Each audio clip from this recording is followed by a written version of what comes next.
Hello. What is up? What is up? Hello, Philemon. I see you, sir. How are you today?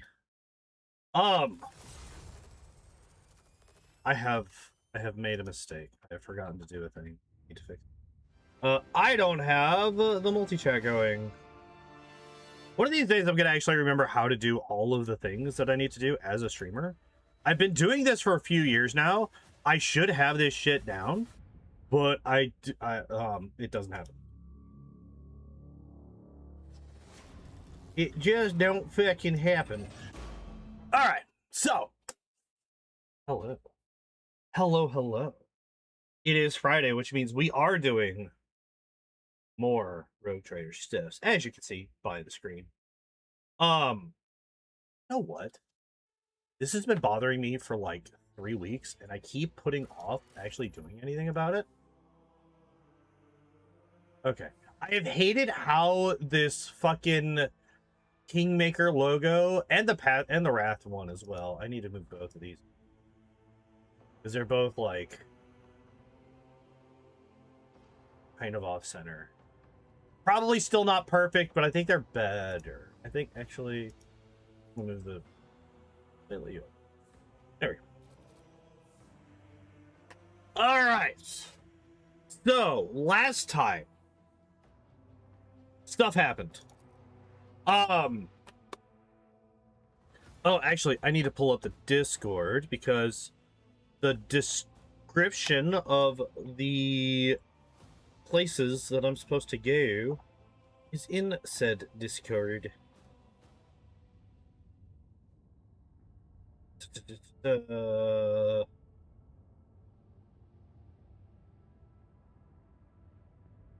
Okay. So. Oh, yeah. So I'm going to go here first. That's right. That was the play. I'm going to go here first because this gets us the new mechanics, right? Like the implants. So we're going to do this first. We've entered the station's orbit, Lord Captain. Awaiting a signal from Altar Templum Calixus Extension 17. For a few seconds, the Vox frequency carries only trepidatious silence, which is soon broken by a rattling voice. I'm so glad that I got a different drink because this is literally just emptied. Right now. So no more caffeine. Just unlock that today. Hell yeah. We offer up our thanks to the Omnissiah for the intersection of events with a margin of error within the confidence interval. In the infinite branches of the future, this outcome will be marked as favorable. I am Tetria Lenma, blah, blah, blah, blah, blah, blah, blah, and I appeal to the Rogue Trader for sacred knowledge. What is the fate of the miraculous fusion reactor from Rykad Minoris?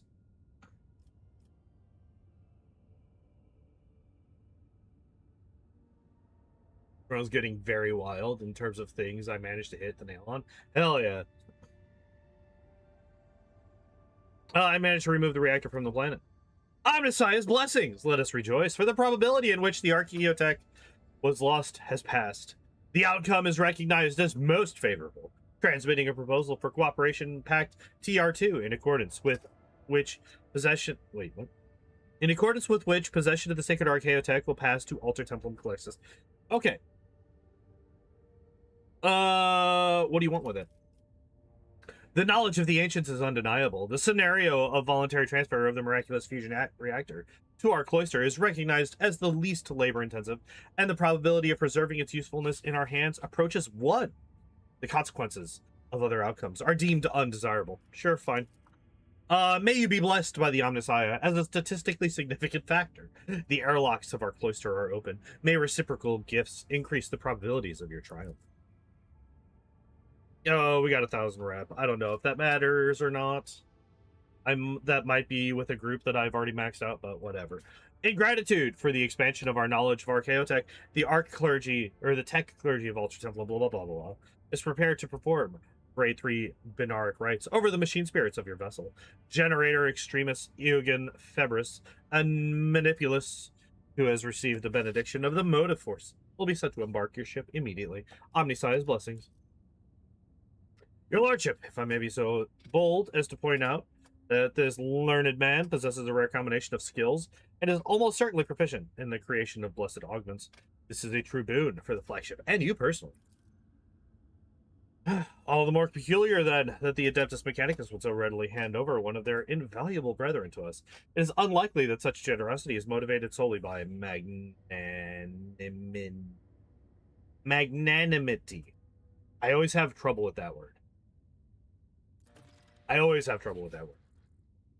Right to start the launch of a cargo shuttle on a course for our ship. It just like crashes.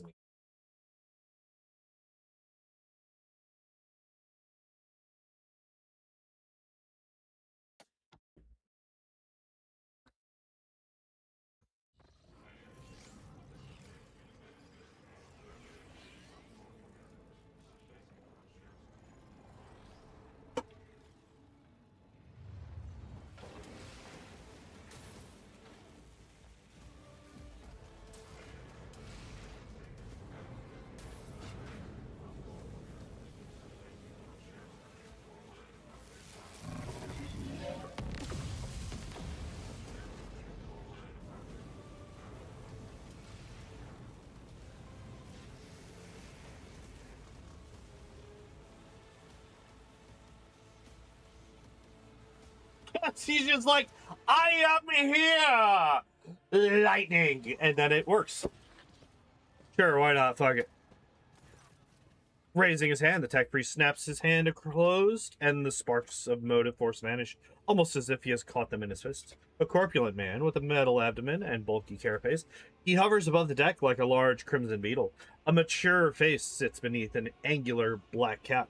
For a servant of the Adeptus Mechanicus, his visage retains a surprising proportion of organic material, and it is set in a dense beard of cables and pistons. A wise man once said that a machine spirit cannot be looked upon, and he was right. For the Omnissiah, in his infinite wisdom, has concealed his creation even from the gaze of his most devoted servants. But can the believer come to know the nature of a machine only through an eye of organics or steel? No. For the vapor that brings forth the scent of sacred unguents is the spirit's breath. The rumbling of joints and rods is the beating of its heart. And the motive force is the current of its blood. Was that right? The servo skull hovering nearby stares silently at the priest.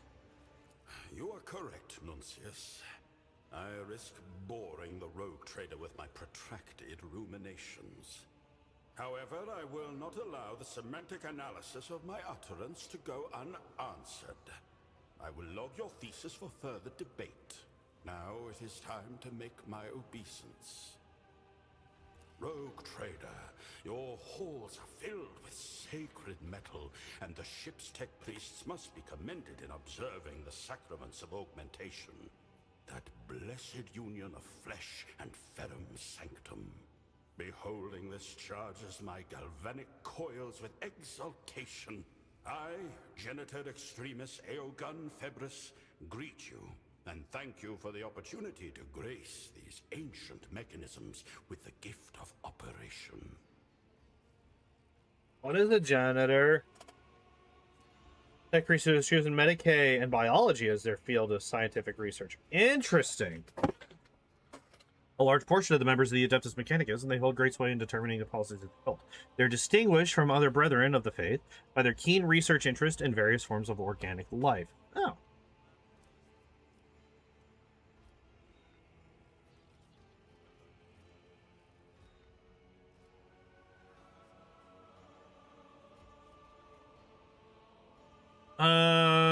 Who do I what do I ask? What do I ask?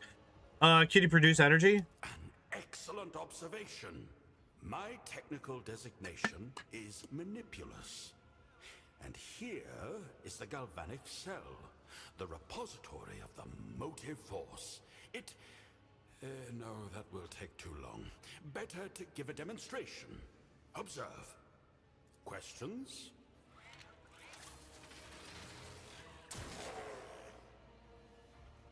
Intriguing. So your galvanic cell not only stores energy, but also redistributes it wherever you direct it.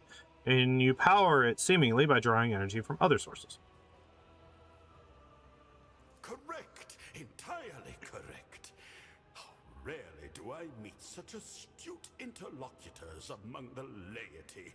Yep, I definitely knew what I was talking about. Initiate a request for an audience. I must discover what other gems of knowledge are hiding within your rich mind. Alright, who are you calling before?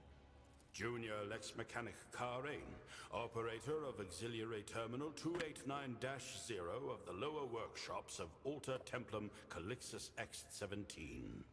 A pragmatist and a bureaucrat who saw the world solely through the prism of statistics, endless parades of outflows and inflows. He had little interest in anything other than keeping track of valves and vents, but now and then he would drop pearls of wisdom such as these without even noticing it himself. I felt it was my duty to pick them up. Okay. Genitor extremist, what does that mean? It is my creed, the incontrovertible fact that has defined my existence for as long as I can recall, and I recall a great deal. I have devoted myself to the mysteries of flesh and metal. All right. To the processes by which one joins with the other. Usually by bolts. Live in union and how they die. I am intimately familiar with machines such as the one that I restored to life. I will school the members of the priesthood on board in its litanies of maintenance and operation, and reveal the secrets of the command runes so they may operate it themselves. Hell yeah. The sacrament of Ferrum Sanctum will be made available to you and your retinue. That, too, is an incontrovertible fact. His spherical torso rolls forward again in a deferential bow. His spherical torso. Motherfucker over here shaped like Eggman. Alright, you speak to your servo skull. This is my dearest colleague. His eagerness, inquisitive mind, and ability to view a problem from a variety of angles are invaluable to our research. He is also rather loquacious himself. This does not make a sound, directing his visor somewhere past you. He's quite a gabbler, all right.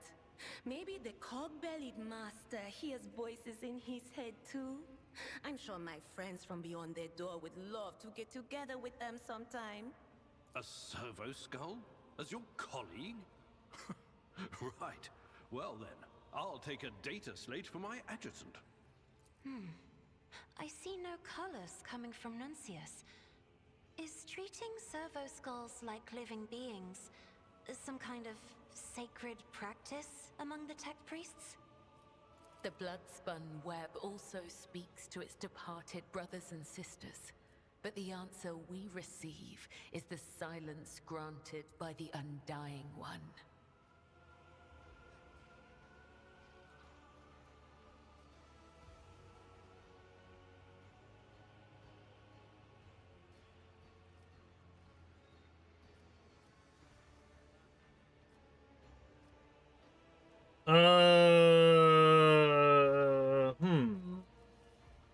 This is probably a pretty important question. You didn't actually make an AI. Dare walk about with an anathema?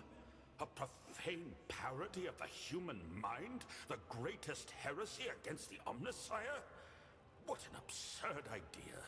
I honor the Crimson Accord of Mars and swear before the all-knowing, all-seeing machine god that Nuncius is no spawn of tech heresy. If I lie, then let me be struck down by the electromagnetic pulse of his wrath, and let the motive force desert my limbs forever and ever. I like how he has, like, a very... Like, his voice is... I like his voice. Because there's a little bit of... What's the word I'm looking for?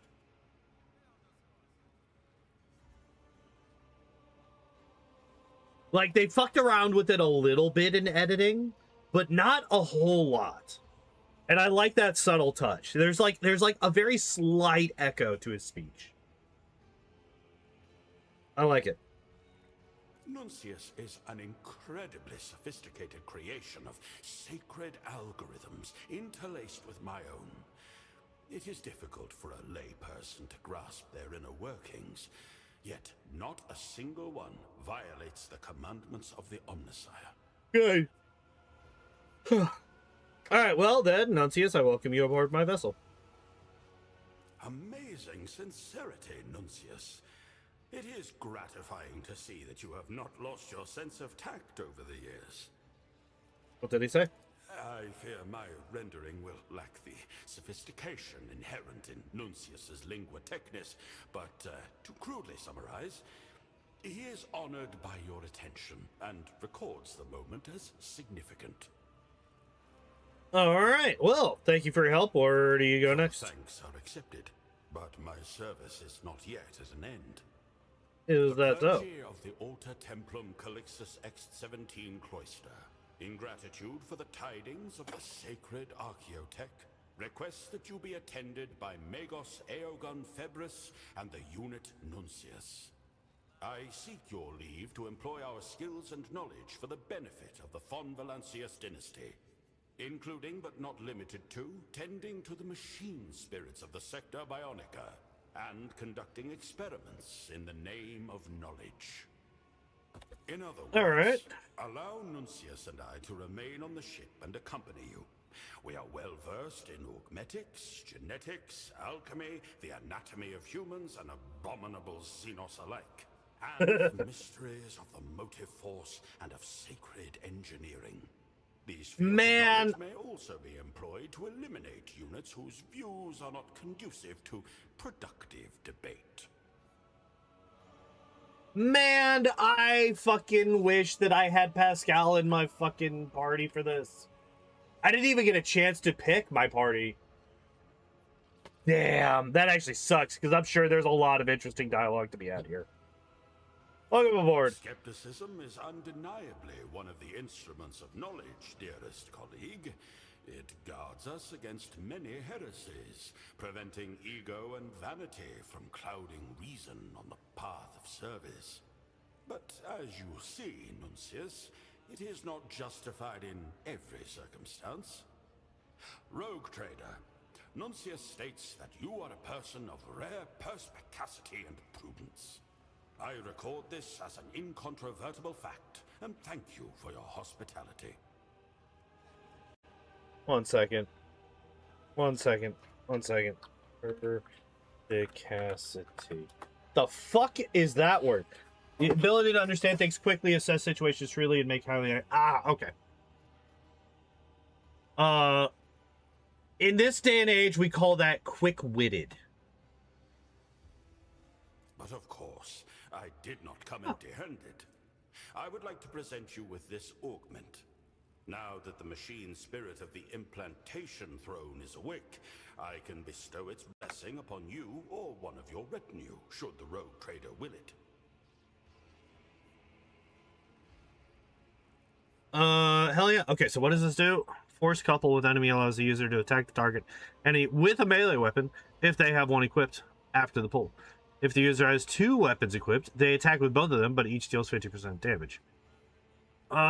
Using either of those abilities sets both of them on cooldown. User's weapon skill is reduced by 10%. Gross. Alright, well, end dialogue, I guess.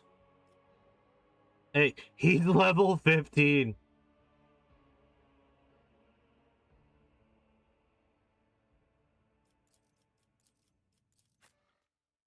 Alright, let's see what he is.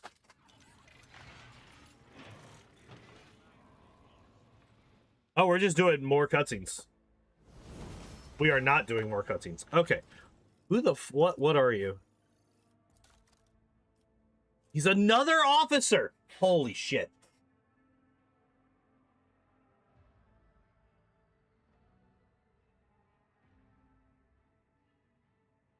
Imagine I just have like him, Jai, and Cassia in a party with like Abelard, Mia, and Nadira.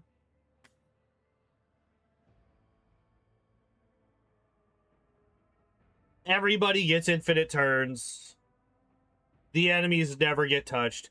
I'm not going to mess with this just yet. I don't want to deal with leveling them up right now. All right, let's use this.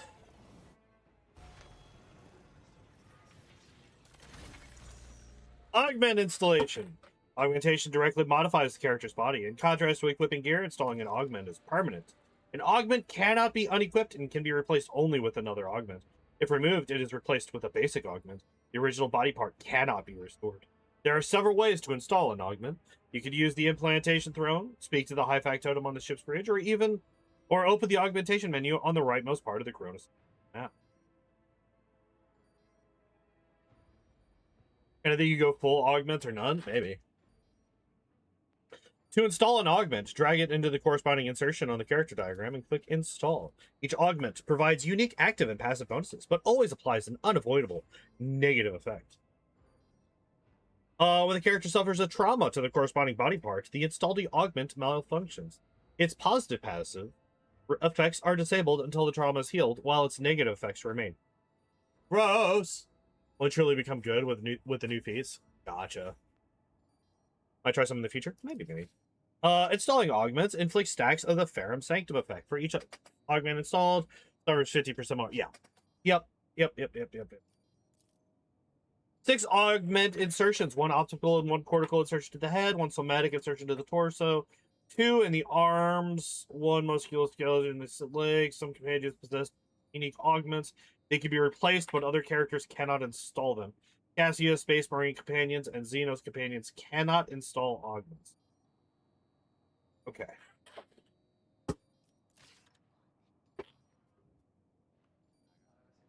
Give you bonuses to when you have augments installed. Stacking augments for deflections is a thing. Oh, interesting.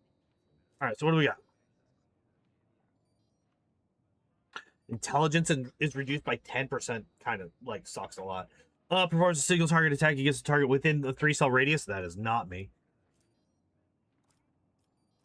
Augment replaces overpenetration with ricochet. User cannot make burst attacks. That's actually really good for me. Or instead have the same chance to ricochet. Auto ricochet damage is dealt to a random creature or object within a small radius around the initiative. Damage is often reduced. Interesting.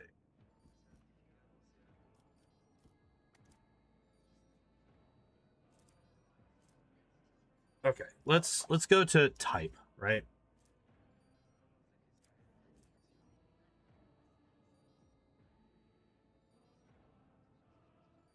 If the user moves during their turn, for every 10 points of their perception bonus, 1 tactical simulacrum appears in a random cell.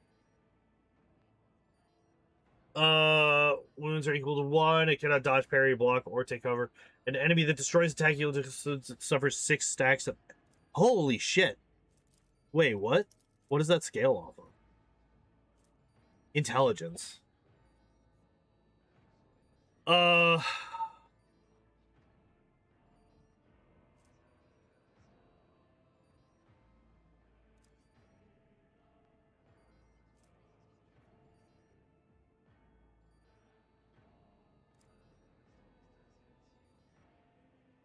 Got it. Okay. Then we have this one. Intelligence reduced. We already looked at that, right? Or wait, did we? Yes, we did. 2 random allies gain the teamwork effect. Whenever an ally is affected by teamwork suffers damage, the user also suffers damage equal to 25%. What is the teamwork? User uses a non-attacking ability. All their allies affected by teamwork gain +1 stat. The fuck does that mean? 1 times iconoclast rank %. All our characteristics are increased by 2 times iconoclast rank for 2 except.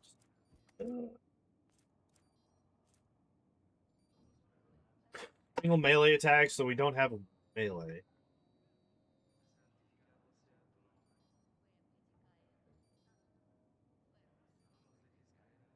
The user's armor cannot be more than 40 and their deflection more than 4. That sucks.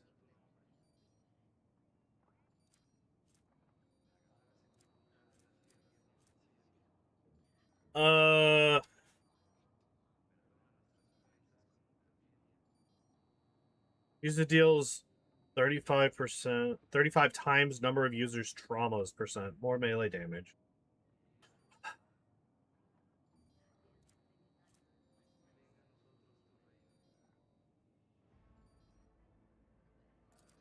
This toxic saturate. Explodes, dealing 1 toxic damage with 30% armor pen to all creatures.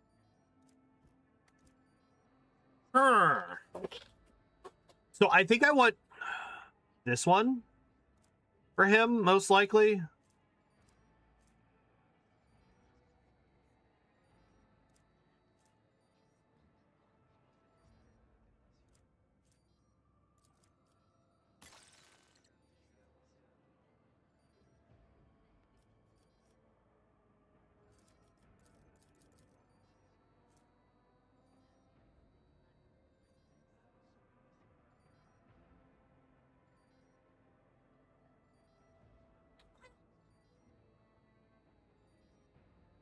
Dude, wait.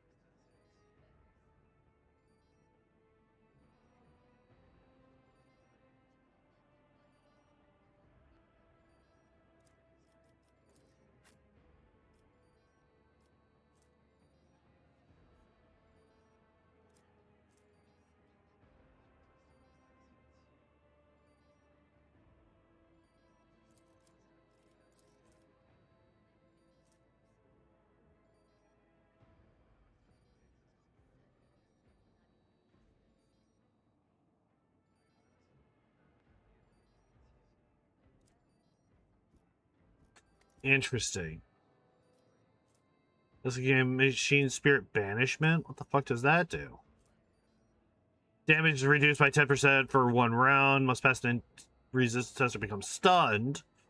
As a reject the flesh or Ferrum Sanctum feature, or the target is a mechanism or a machine, suffers 30 shock damage and 40%.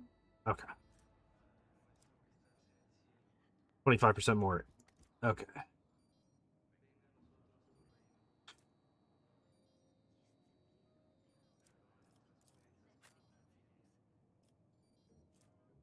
It's like, this one is so interesting, right?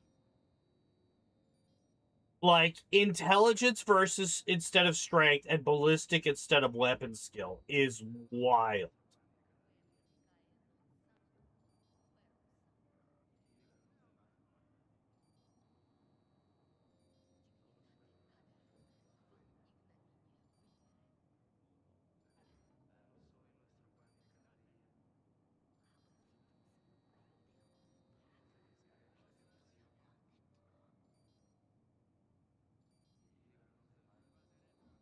Lose 10% toughness. But the rest of this is, like, really good for...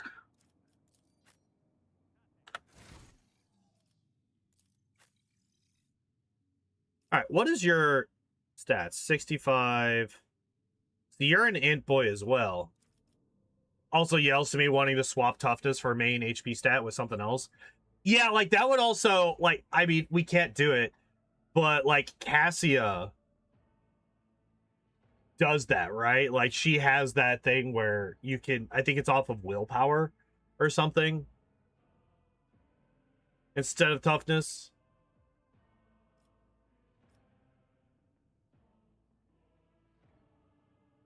Medicine skill is HP. That is pretty great. That is pretty busted. Imagine having a 111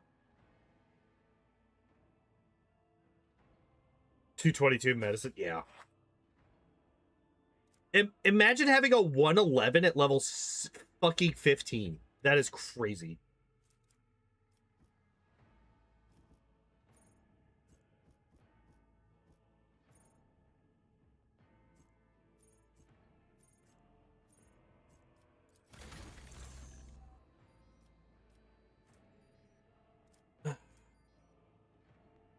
Magna Rail Blast ability does not count toward the attack mode of return. This augment is considered to be in a dexterous insertion. Cannot suffer a crippled right arm. What?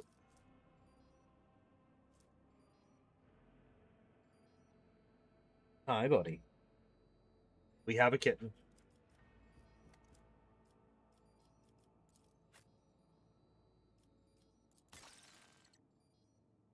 Yogan is pretty tanky because he starts with the feat that makes you gain deflection for every augment at start of fight. Ah.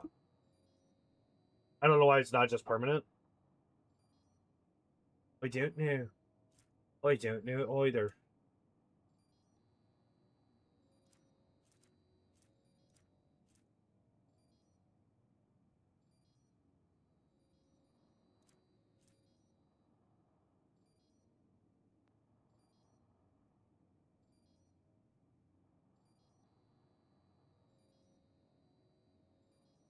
Oh, can perform only basic attacks with two-handed weapons in this hand. Suffers a trauma. This augment does not malfunction, but the user's maximum hit chance is reduced by 5%. Okay. What are you trying to do here, bud? What are you doing here, bud? Could be really fucking good for Abelard, right? Okay, let's continue. Attacks with a weapon. That's right, we got the toxin.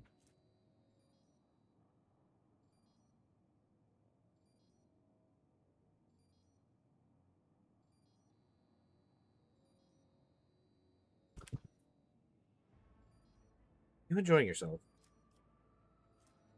Target dodges the user's weapon attack. Their next attack against the target deals number of charm sanctum stacks over 2 more base damage and cannot be dodged. Eh. I don't think that's very good. Partial cover efficiency is equal to their base full cover efficiency. While not in cover, the user gains plus 50% cover efficiency, maximum 50%. Minus 15 dodge and parry. Whatever shot hits cover instead of the wearer, the attacker gains plus 3 stacks of exploit. While not in cover, the wearer gains plus 32% cover efficiency. As if they were in cover. Can move through enemies. Each creature on the path suffers 20 impact damage with 30% armor pen.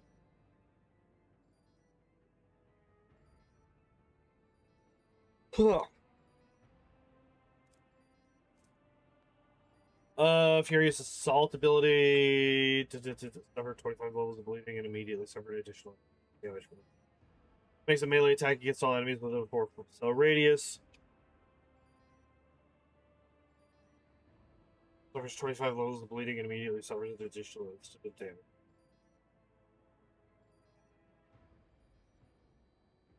Wait, all enemies in a 4 cell radius. That is a crazy.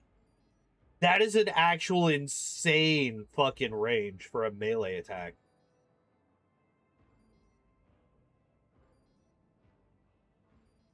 Ugh.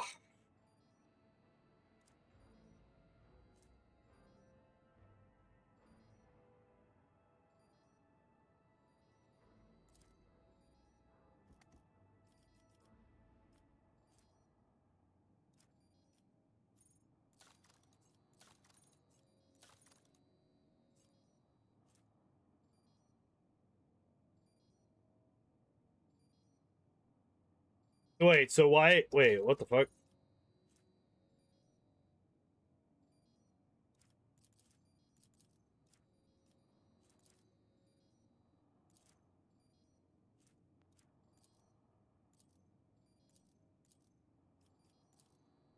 Okay. Moves there's one tag to be like to the cell. Wait, what the fuck?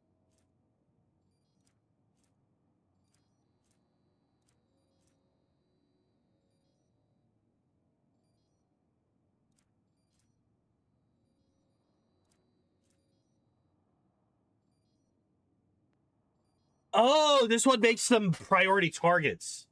That's the big difference.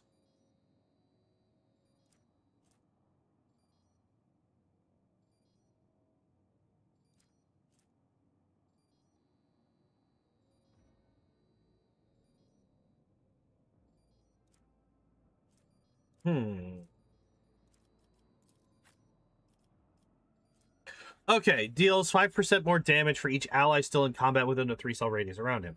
10% less damage if at the start of his turn there are no allied characters in his line of sight. Ah, so he's just he's just a lonely boy. Is what I'm getting right now. No downside, pretty much.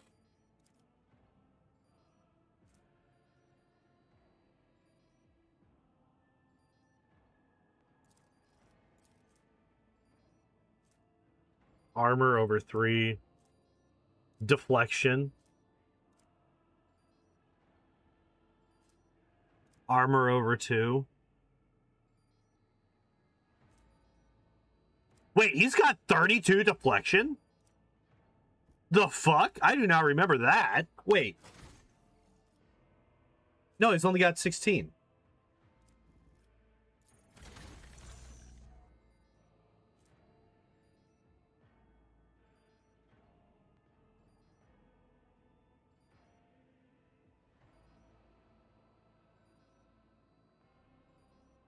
The user's armor cannot be more than 90% and their deflection more than 9.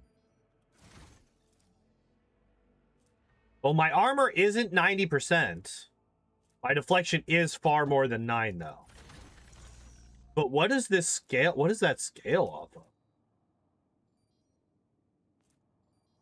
Toughness. Interesting. Toughness bonus times 10. Yeah. Okay, interesting.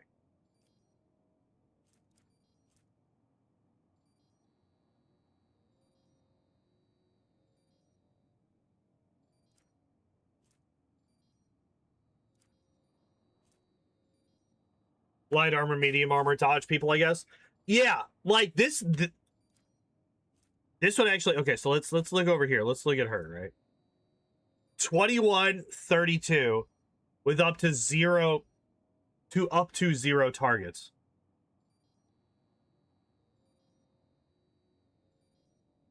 Because she doesn't have any deflection. No, it has to be heavy armor. It has to be heavy armor. Because heavy armor is the only one that gives you deflection.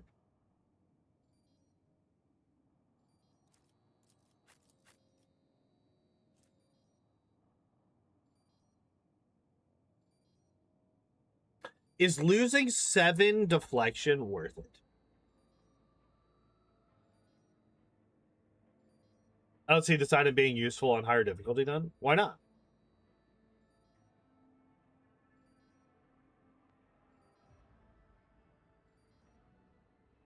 It's a chain lightning.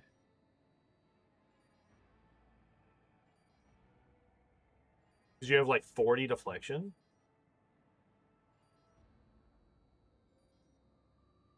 This does scale off of toughness, though.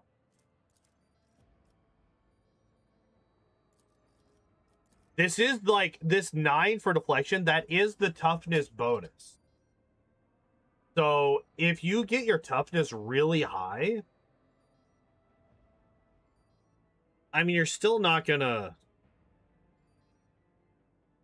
40 deflection is wild. Not entirely sure how you manage that. But I'm also not really trying to build like super hyper optimal shit, right?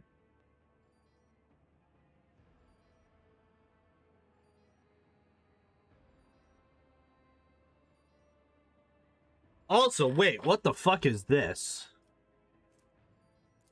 Armor explodes, dealing armor plus deflection times 5 direct damage to all creatures in a 3-cell radius.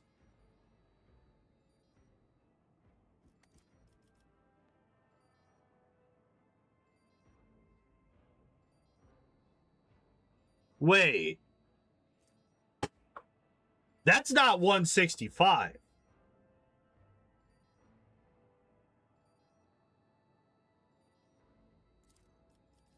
Wait, let's look at this again. Dealing armor plus deflection times 5. That would be 94 times 5.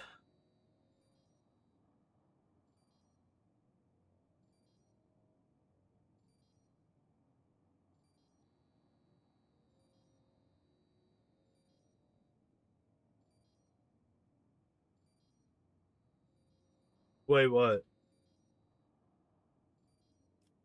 Wait, why is Kick saying that I'm offline?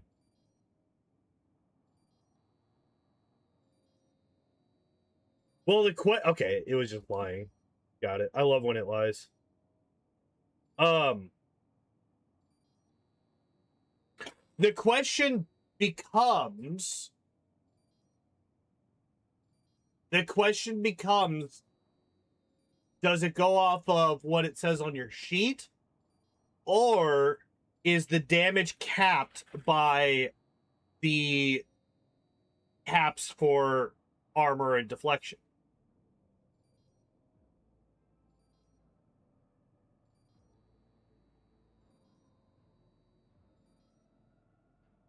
Which, I mean, like, even this one, I buff his fucking toughness quite a bit. I can't remember by exactly how much. But we buff his toughness.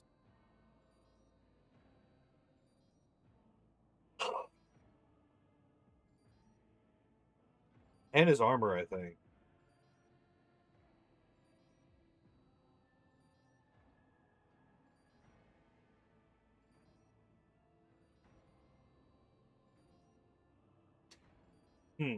Okay, let me look at the other things that we have, because I'm like, I kind of really like this on him. More armor and deflection based on being buffed, because Executioner scales armor based on int bonus, and my background augment is based on for bonus armor. Interesting. If like one stack of penance brand on hit until the end of combat. The fuck is penance brand? Character's characteristics are reduced by 0. Uses dogmatic rank plus times number of penance brand stacks. So then this would be decent on her, right?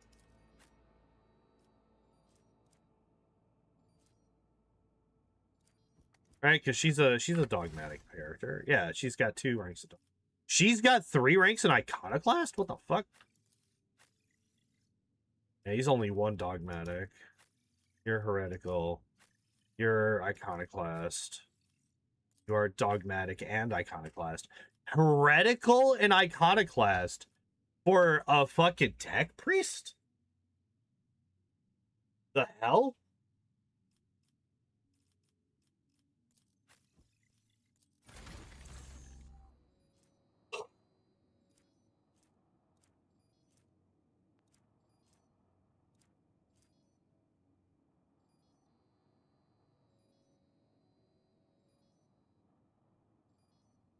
Quite unorthodox.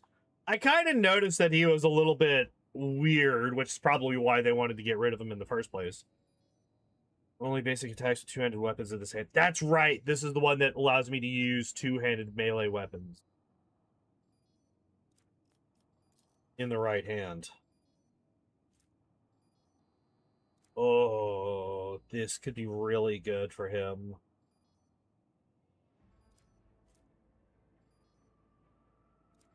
I mean, like, this and this kind of combo well together.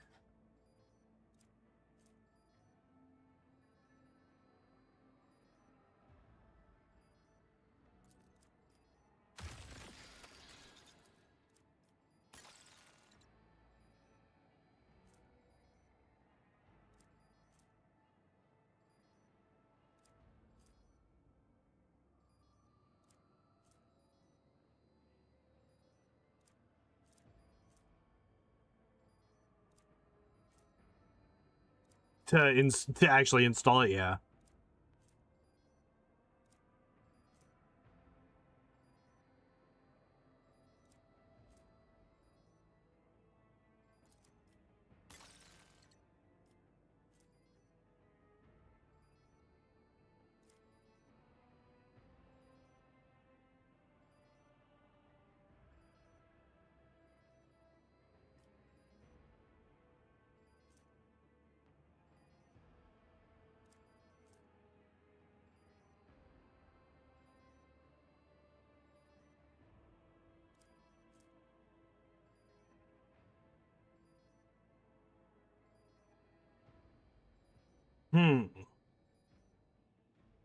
When the target dodges the user's weapon attack, their next attack against that target deals 2 more damage and cannot be dodged.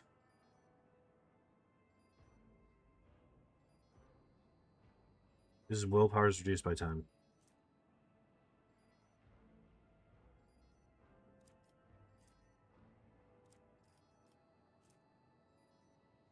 Minus 25% parry. Oh, shit. Wait. Wait.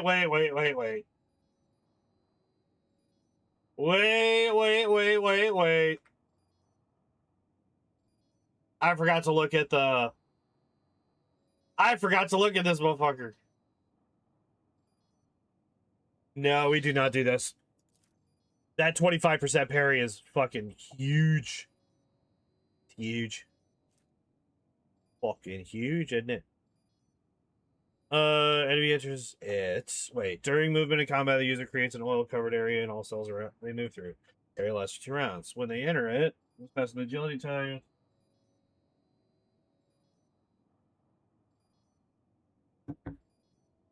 Sometimes on many of these make me cringe. Yeah, like this one, I'm not overly worried about.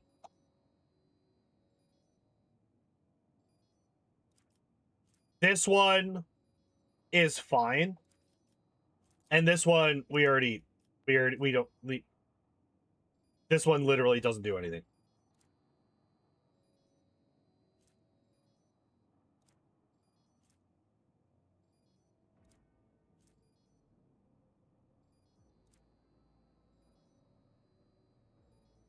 Okay.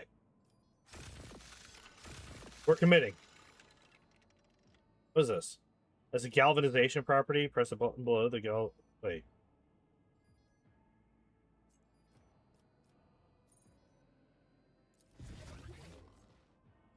Ah, that's what you meant by galvanize.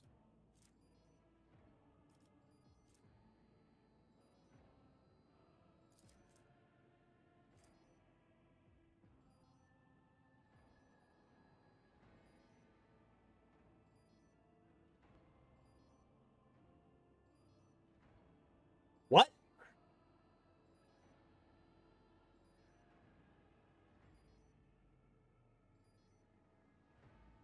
That's decent damage if you're surrounded? It's okay damage if I'm surrounded. But like, I don't see how this could be 130.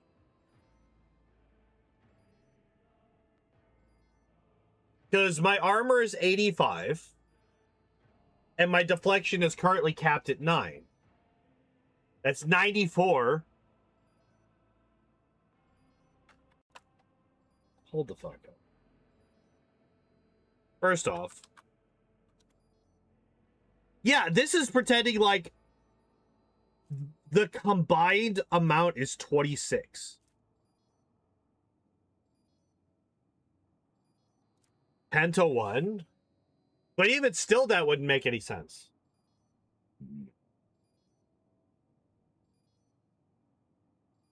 There's not a way to get...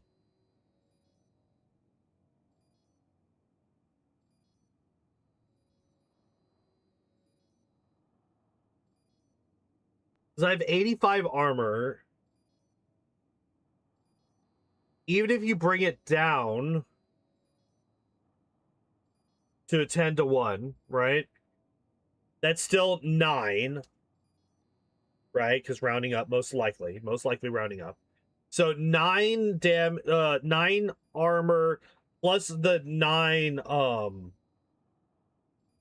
always down in these cases. Okay, then that actually makes it worse, I think.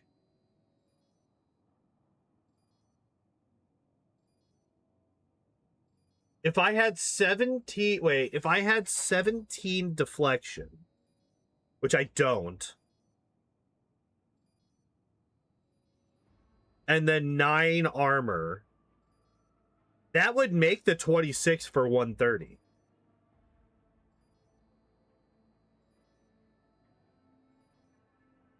Do you actually have 9 deflection? No, I have 16. Like, not ignoring the cap that this item gives me, I have 16.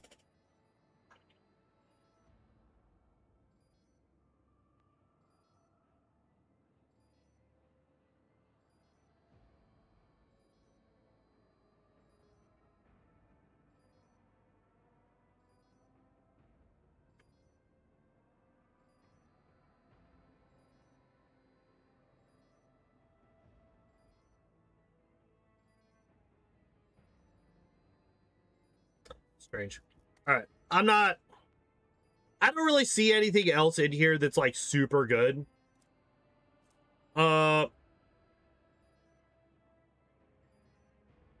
Actually, this one could be really good for her. Wait, where's that? This one. Right? Oh no, her ballistic skill goes down. Oh my god.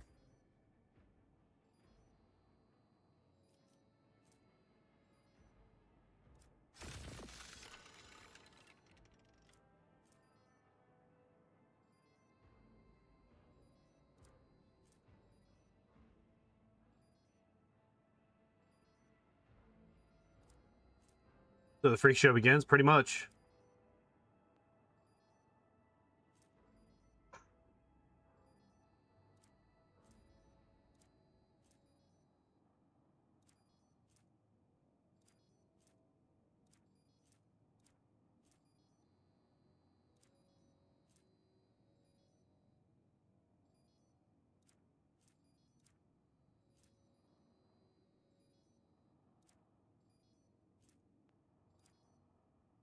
I'm really not seeing anything that I really want for anything else here.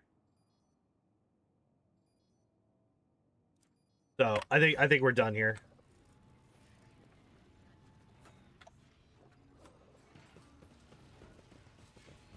At least until we get the improved version, I guess. I don't know. Let's go to the bridge. Hooray, we have augmetics. I used a couple of them.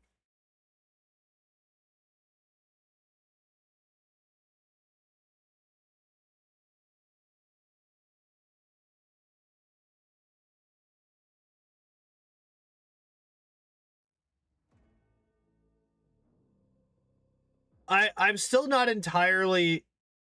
I might want to do... Where am I? Ah, okay, there we go.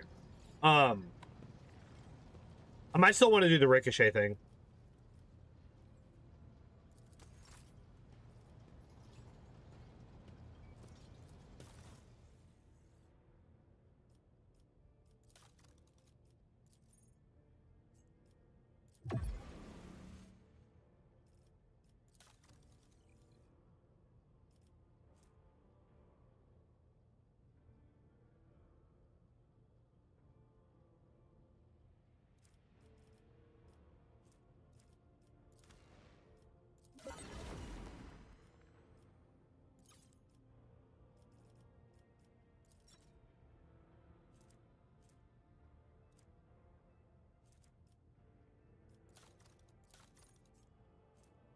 Well, that's just not true. Uses willpower for dodge tests instead of agility. Where the wearer dodges an enemy attack, they gain +1 psi rating until the end of their next turn. Stacks. Not bad.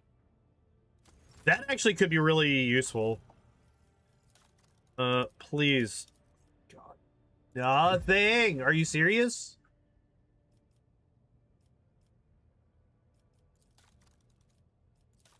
I have so many things. I can trade none of them. What do y'all care about? Ranged weaponry. Armor kits, mechanicus, ship components, heretic.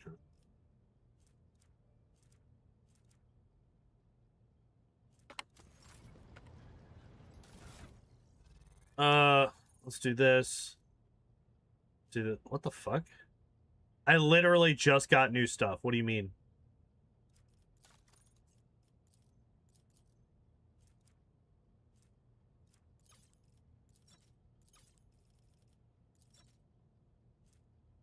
What did I just get?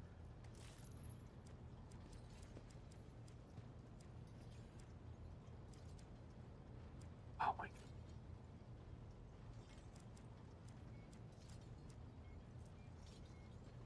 Oh, it doesn't actually tell me what I just... Oh my God. Oh wait, no, it did. Mars pattern melt-a-gun. The even period. Annihilating a Star Tease bolter. Wait a second. Where's our boy?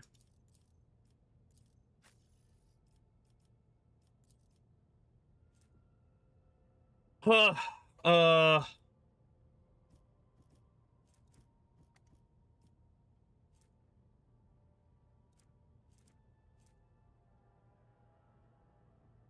Could I please get a one-hand fucking weapon on this man? I just want a dual-wield machine gun sword. Like I did at the beginning when I first got this fucker.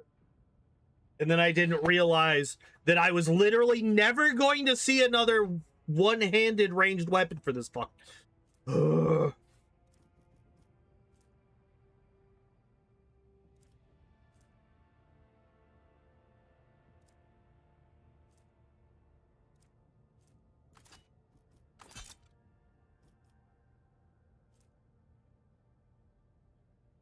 $30 to $45, 25%, rate of fire 3, 12.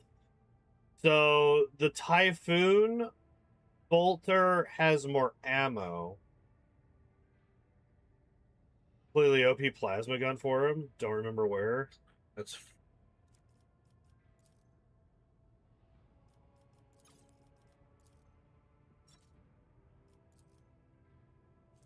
Why can't I use this?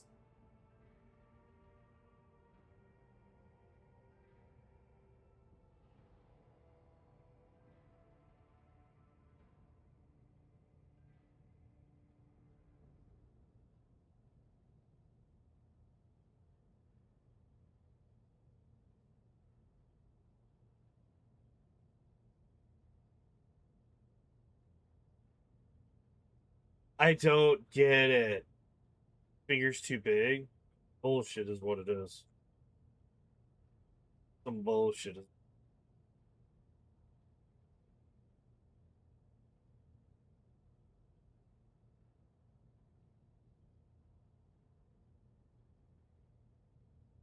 Oh, I get it. I get why. But it's like, come on, can I please get some kind of weaponry for this fucker? Can I get some kind of weaponry for this fucking man? Please.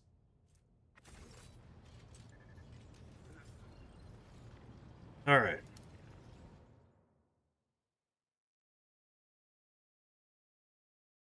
Attach a string to the gun and let him play the strings.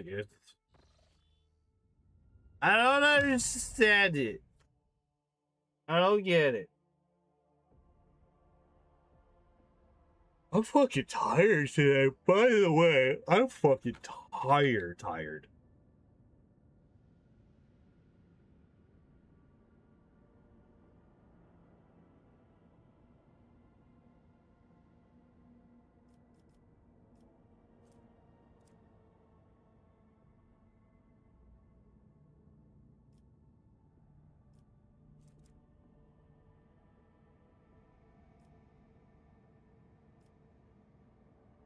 Is there really only one fucking path?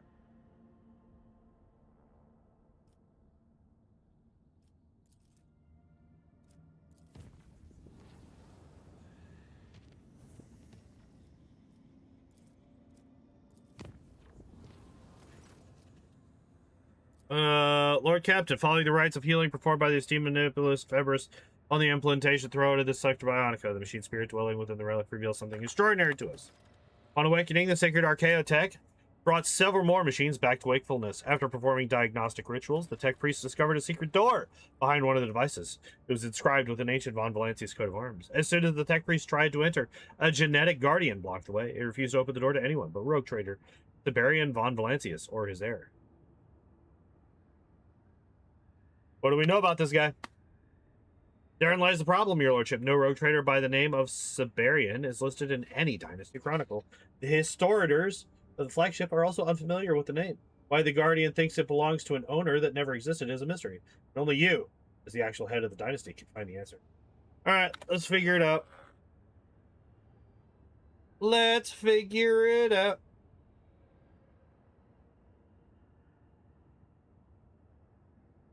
Did you know that you can gain 50 extra navigator points for having Cassia with you when you're being announced as a road trip? Jesus. I mean, like, here's the thing, though. Like, your entire map is green. My entire map is yellow, except for the one red that I can barely see. But, like, nothing ever really happens. Like, the worst that I ever really see is like, oh, your hull took 6 damage. Joy.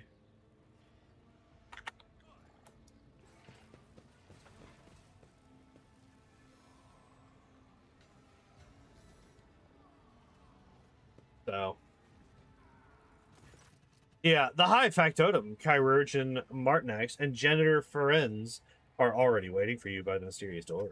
The wall behind them looks perfectly flat. Only the metal coat of arms gleaming in the lumen light and the steady glow in the Genetic Guardian's impassive lenses reveal that one of the Dynasty secrets lies behind this wall. Guardian, the secret looks slightly less menacing than the gargoyle that guards the entrance to the warrant chamber. This is just a recess in the wall, framed with metal, with an analyzer needle inside and a small vid screen beside it. Lines of mechanically indifferent text appear on the screen. Access is forbidden. Entry is authorized only for Cerberian, Von Valancius, or his direct descendants. Examine the coat of arms. The heraldic symbols cast in noble bronze are undoubtedly from the Von Valancius times. Only certain details draw your eye.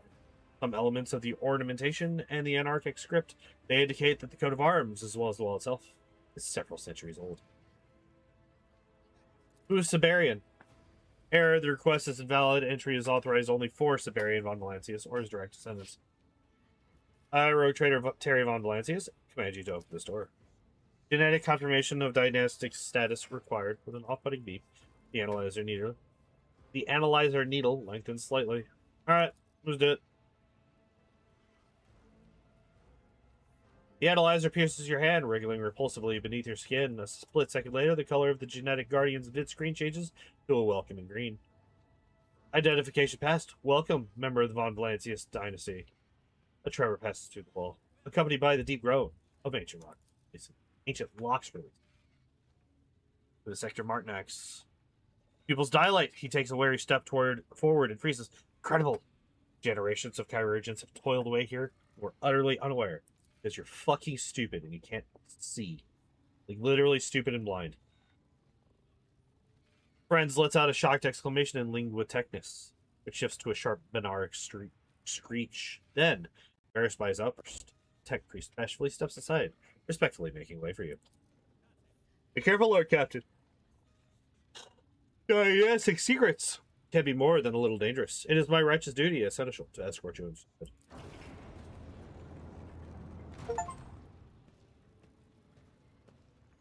Oh my god, I found the secret study of Cerberian Von Valancius. Oh my god, it's so crazy. The door slides to the side with a metallic thud. Stale air rushes out of the hidden room, carrying with it particles of centuries old dust. I can't believe that it was so difficult for me to get to this point where I was able to do this. Like, I almost couldn't figure it out. And done. Alright, what do we got? The jump maneuver ability. Upon landing, there's a 0, 5 times number of Ferrum Sanctum stats, chance up to a maximum of 100% that the user falls prone and deals an amount of damage with an amount of armor pen to all adjacent creatures. Huh. Interesting.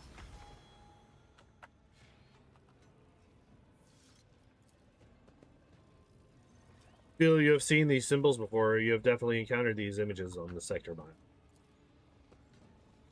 Despite the stale air in the small chamber, the richly jeweled display case looks as if it has been meticulously maintained all this time. There is not a single mote of dust on the clear, gleaming glass.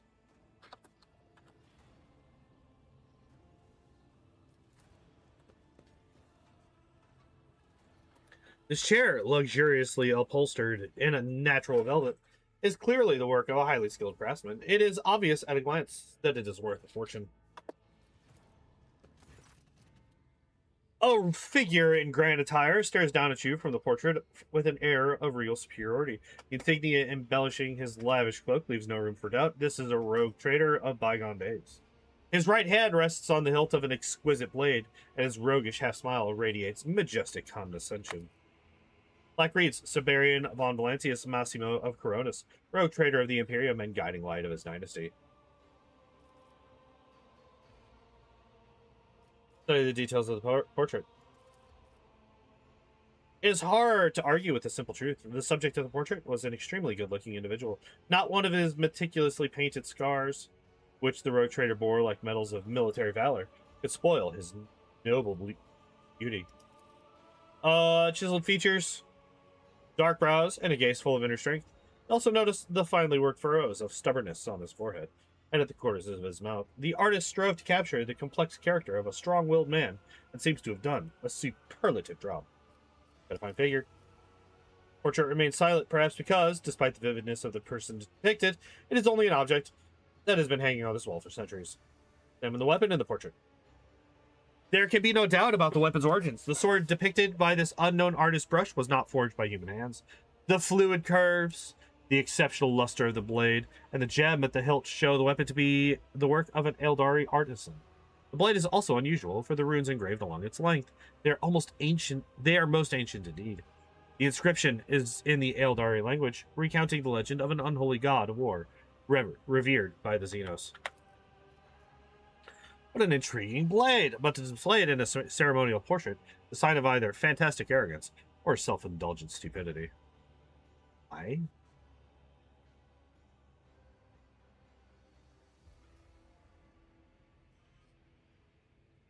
Wait, why?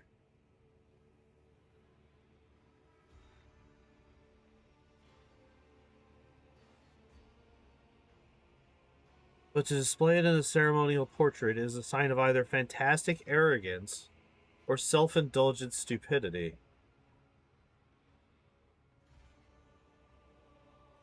Huh?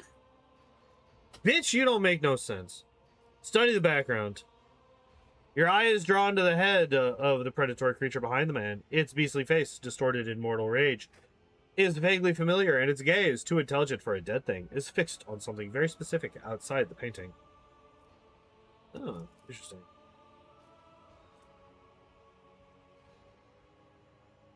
Reflections of light play whimsically on the expensive oil with which the portrait is painted.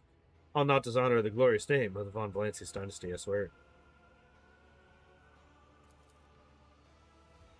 You know you speak the truth. You begin to think that the man in the portrait is looking back at you with faith in his eyes. I found a portrait of my ancient ancestor. I wish for it to be rehung in my chambers. I'll arrange everything at once, Lord Captain.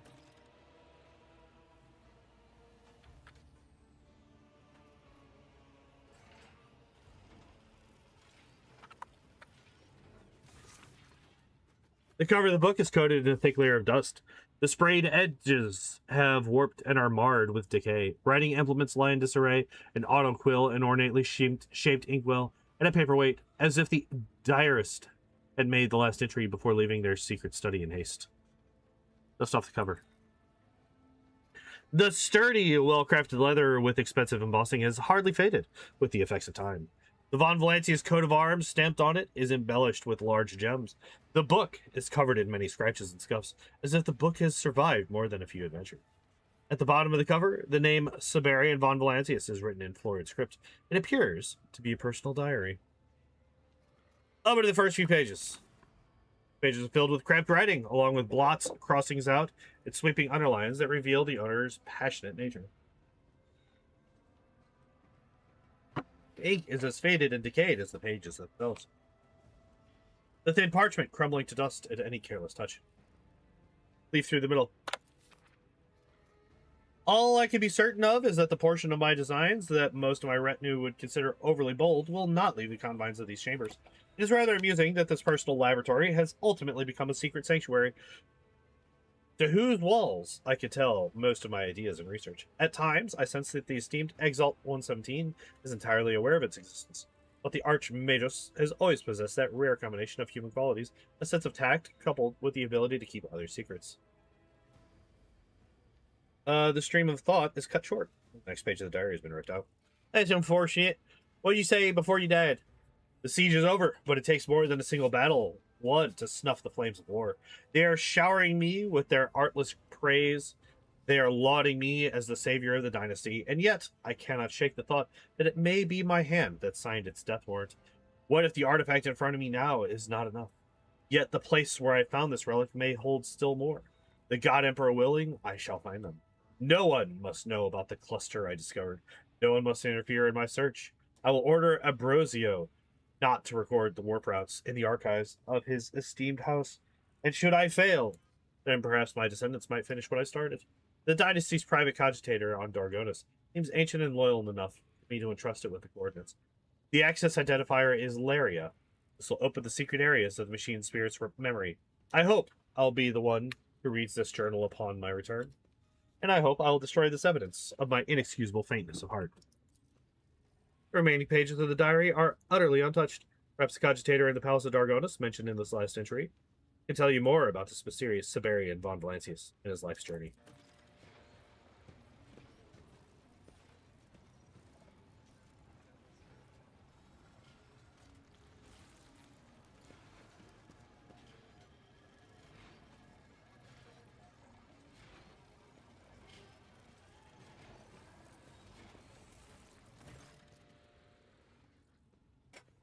Generous wipes the sweat from his brow, then sets to drag his fleshy hand with a silk handkerchief. Your lordship, has your search been successful? Have you learned anything about the fate of the mysterious Siberian? Found a portrait of a nobleman holding an unusual sword on one of the walls. Gave you the notion that the blade depicted was more than just a ceremonial weapon, your lordship. An Eldari blade, and an ancient one at that. A Xenos relic, without a doubt. Factotum pales slightly and looks away. I see. This is a strong indicator that the blade's wielder is a most distinguished individual. Even among rogue traders, not everyone can afford to possess such an item. Must be a genuine portrait of Siberian. Though the portrait was rather handsome and sumptuously dressed. Say, alas, this sheds no light on who he really was, although an elegant appearance is indeed a hallmark of the nobility. And you are no small proof of that. Why? I'm kind of in a fucking mess of things. Enough about the blade. What else have you managed to uncover, my lord captain? Handwritten diary. That's something one can learn a great deal about in an individual from their personal writings. That is, of course, assuming he was sufficiently truthful in his account. What did the diary entries tell you, lord captain?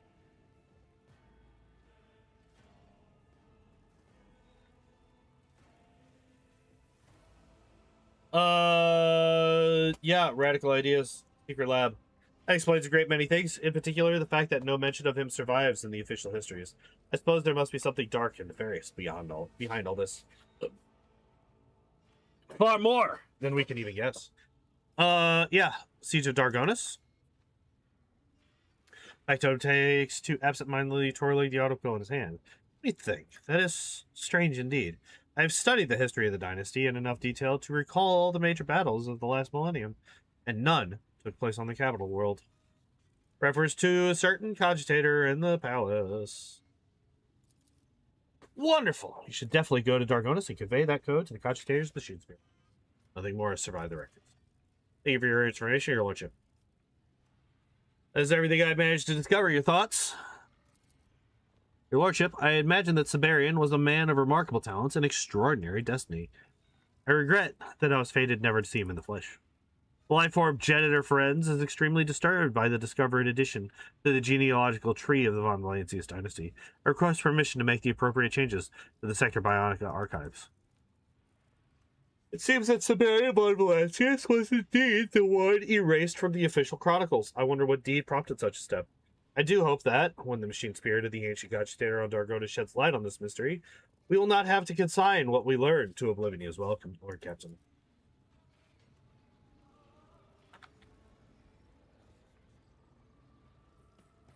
What happens if I go back up here? Oh, okay. Boo!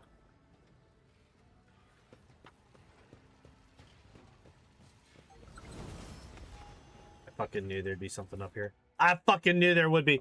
It's like elongated lines of this. User attacks with a weapon in his hand inflict 8 levels of toxin and the toxic cancer. Uses bliss. Wait, this is literally just a better version of what I have on her already.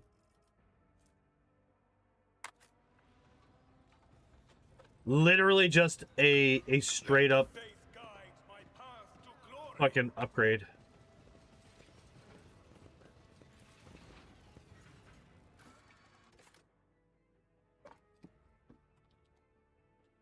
Is this supposed to storm tonight?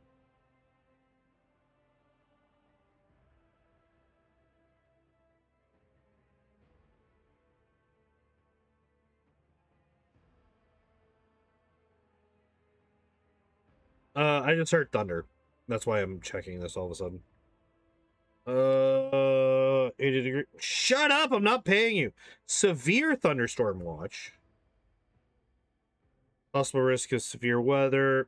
Go the fuck away. Let's look at the radar. Oh, it's gonna be gone in 2 seconds.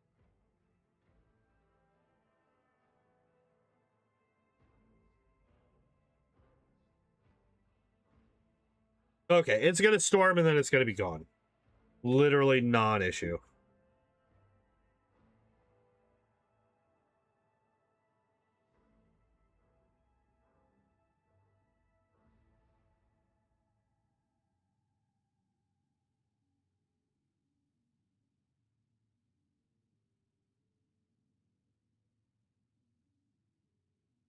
Okay.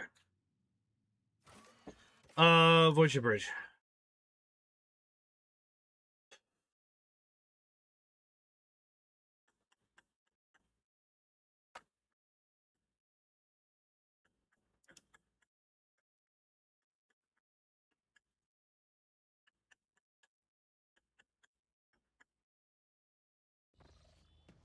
Let me go.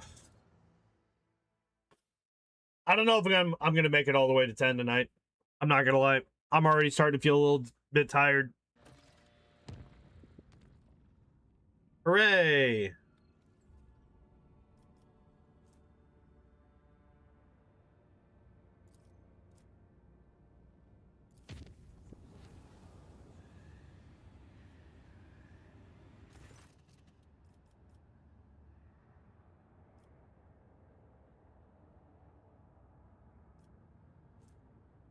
No way. I just got rid of this and now.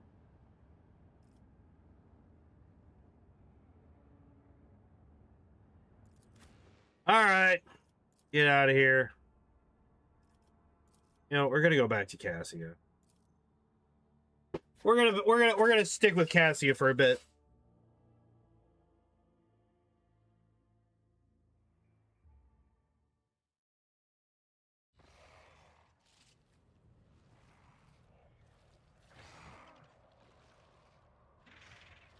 Oh.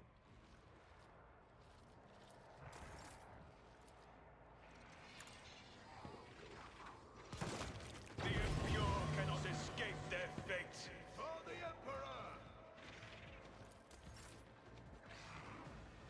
Emperor! Okay.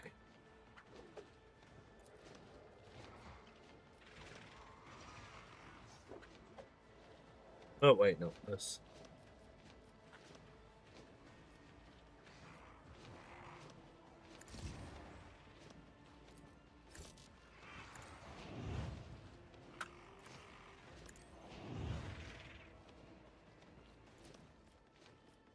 Where's the deer at? There you are.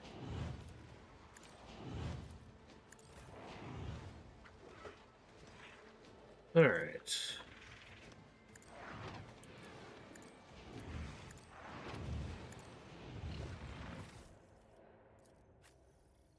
Yeah, suddenly his toughness is... Wait, so now he actually... Now I do actually get full... all of his fucking deflection.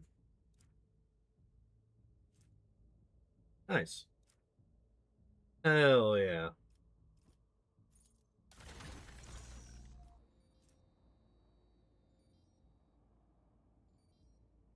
All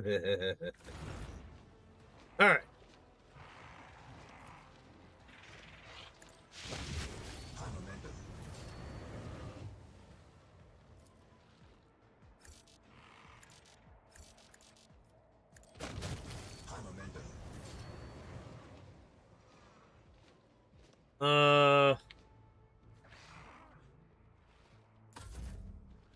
Okay. We are going to give Adira an extra turn where she can run up. Right?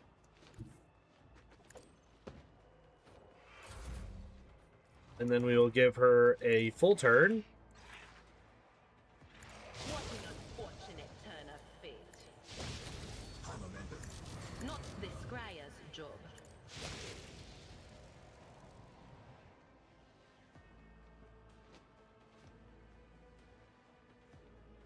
Where?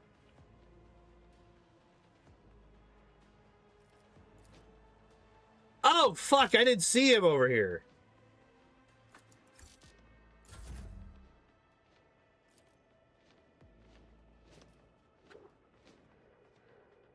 Hi, friend.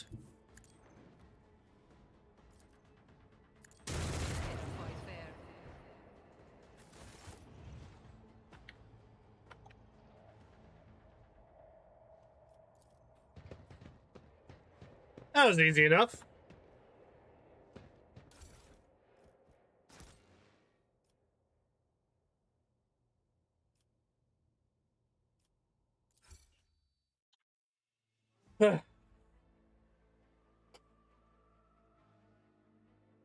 Guess you're only using one melee, that can be worth it. Wait, which one?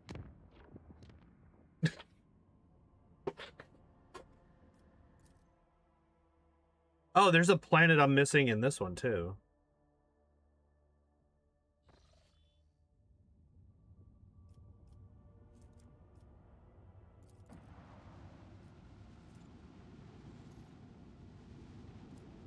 Abelard unbuffed has a 106 toughness and self-buffs himself to 22 deflection.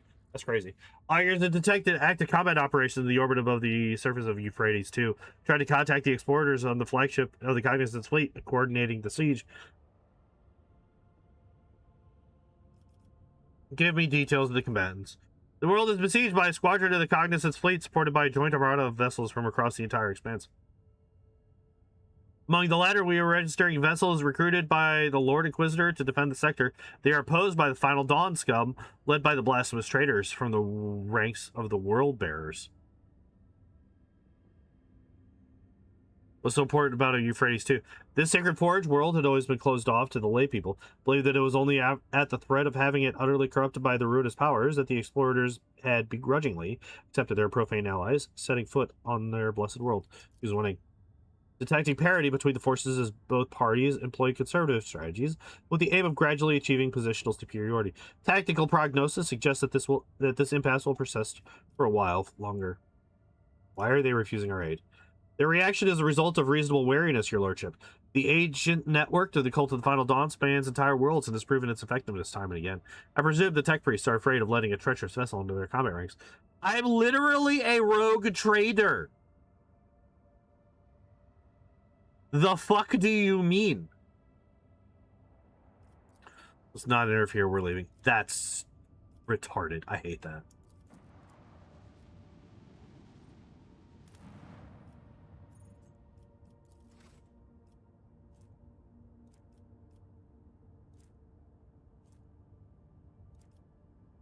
Wait, so there's something here that's not explored.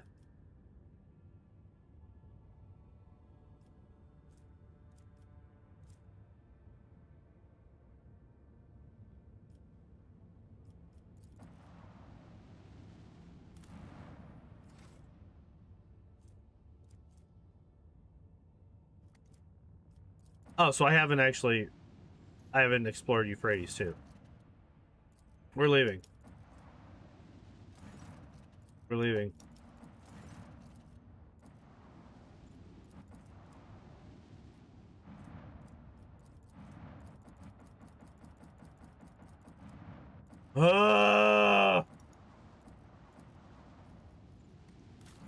What? What do you mean Kiava Gamma needs me to do something?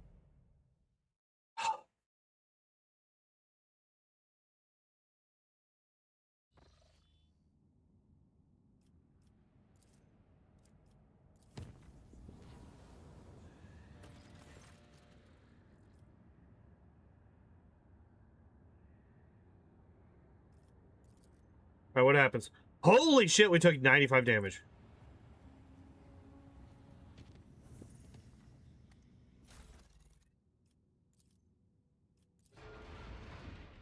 That sucks. What? Because I had new augments? I'm assuming?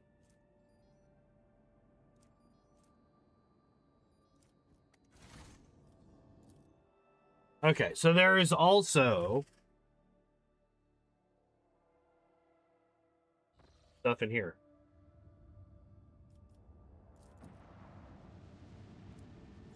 I guess? Wait, before we do that. Okay, yeah, I guess we could go and explore the ice world. 'Cause apparently there's something that I missed in here. Or there's something new here or something? I don't know. Who told me this? Who is responsible for this distraction? It's Jello. Jello is the one. No, no, no, no, no, no.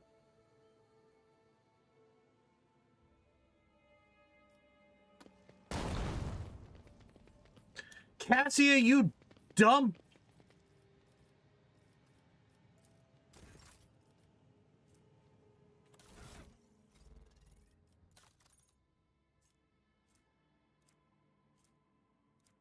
Like just my basic ass. This goes against the tenets. Shut up.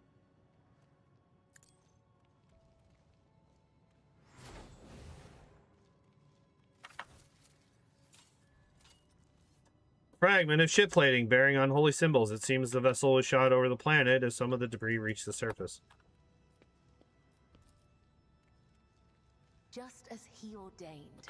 By the nature of the injuries, it is clear that the head of this man was literally wrenched off, unscrewed from his body. That's terrifying. With each step, I forge my destiny among the stars. Lasgun batteries are depleted. These people fought to the last breath. Oh. Well then.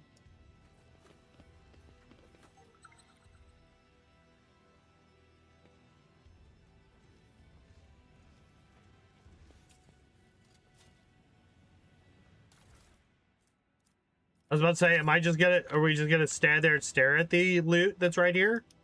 Or are we actually gonna do something about this?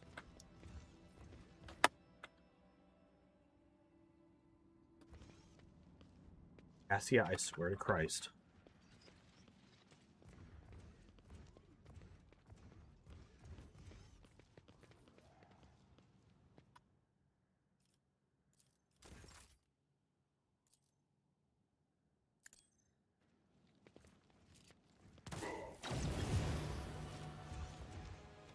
All right. Bella, Adira, Jai, Abelard, Terry, Cassie. What we're gonna do.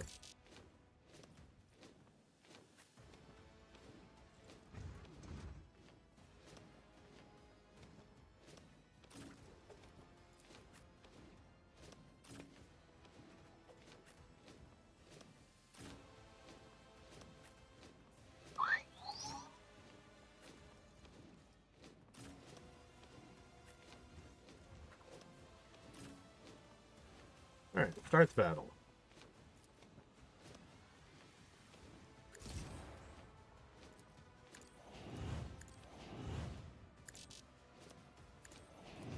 Am I getting paid for this?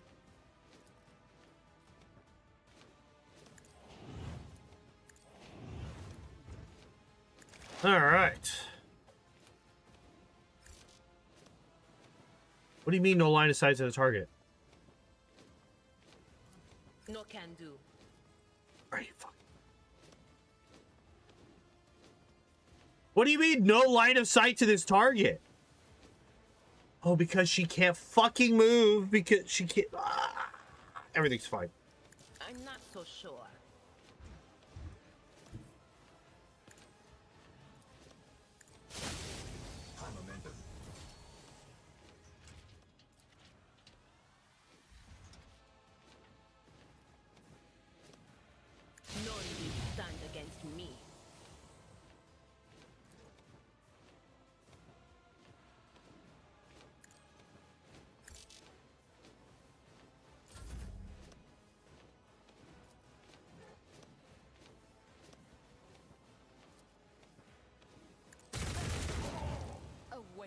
blood.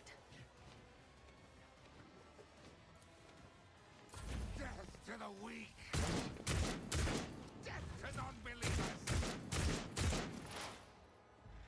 Wait, why are they attacking the Hellbrute? Why are the cultists fighting the... I thought that they were on the same side.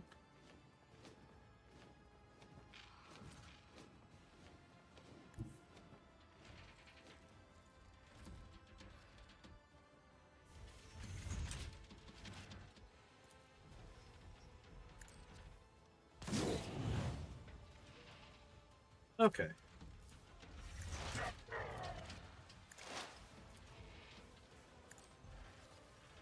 It's this one, right?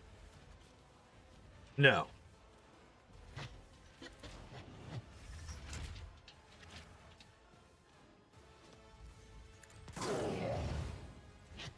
All right. And who do we give? You just do Abelard, right?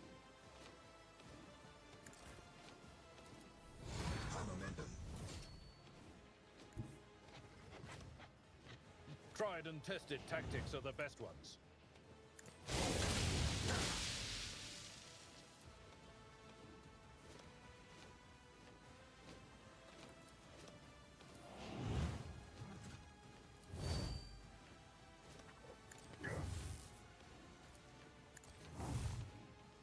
What the fuck?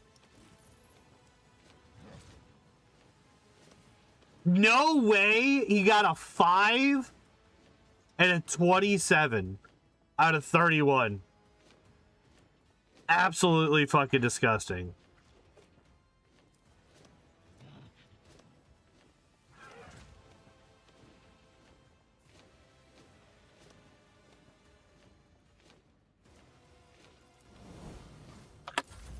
Oh, didn't mean to open that. Oh, well, we could just do this then, right? What's your armor? 91%? Hell yeah, let's get that down. What's that now? 62%? Hell yeah, infinitely better.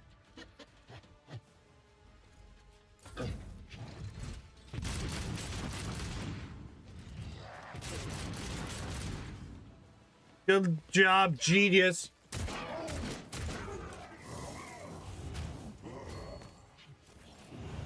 Oh, fuck.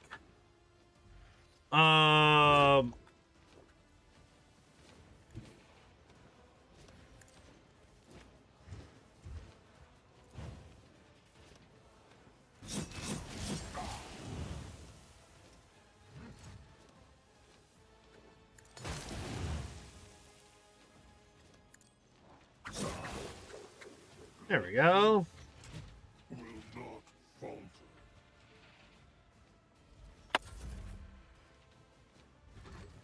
Cassia.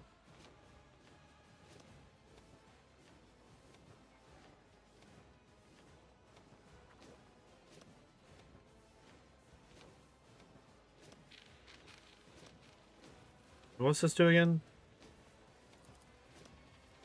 That is foolishness.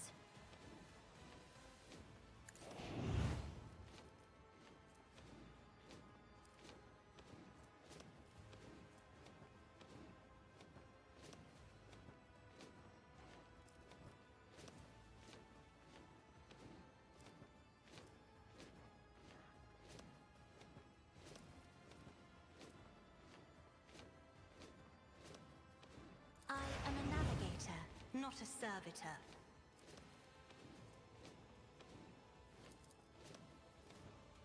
Isn't this a job for the serfs?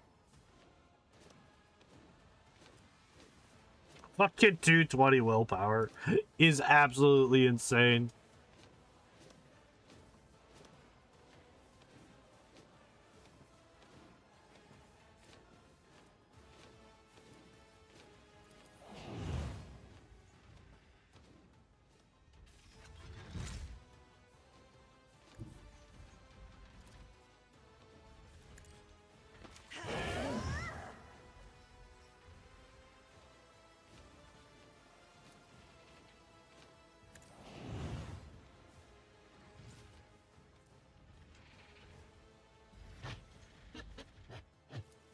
I'm not accustomed to being ordered around.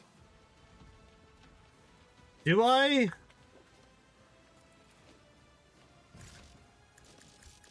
Damn it. And there's really no point in doing this to Cabela because she can't really move. We'll just call it. We'll just stop there.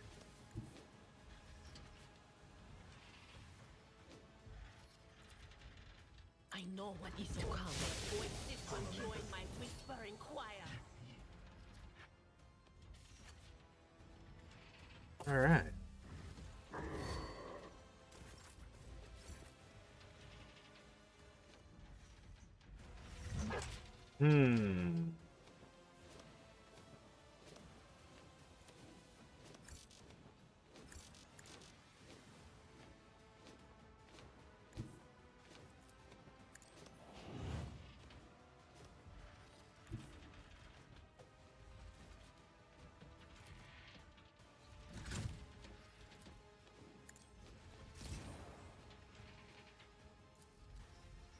Tell me.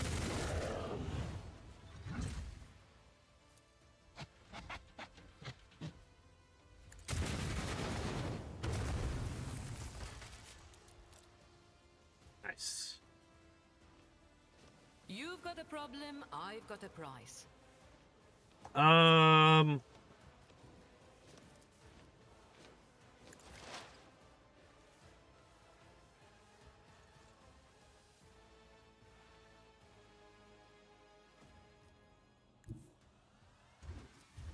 Will do. The Imperium is calling to me.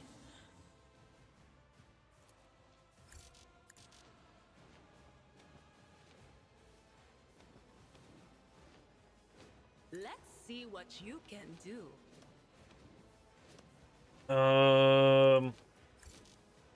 Yeah, I was about to say, I don't think that I can actually reach him. That's fine.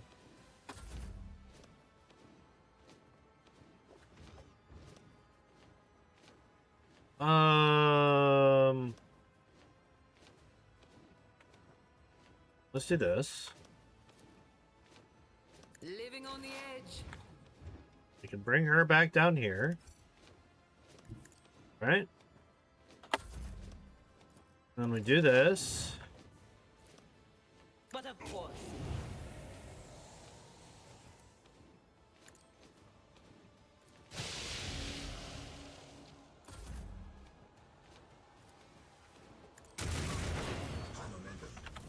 Hell yeah!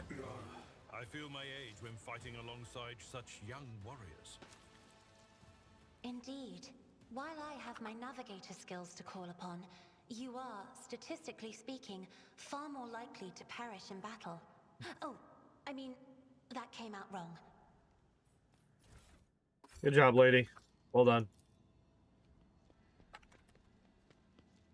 Alright, the bodies of the defenders seem to have exploded from within. Excuse me.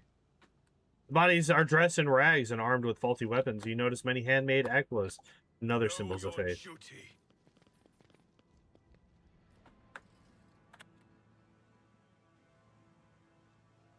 Alright, where are my Space Marines that I can now loot? Right? Because I could totally loot the Space Marines, right? No, of course not.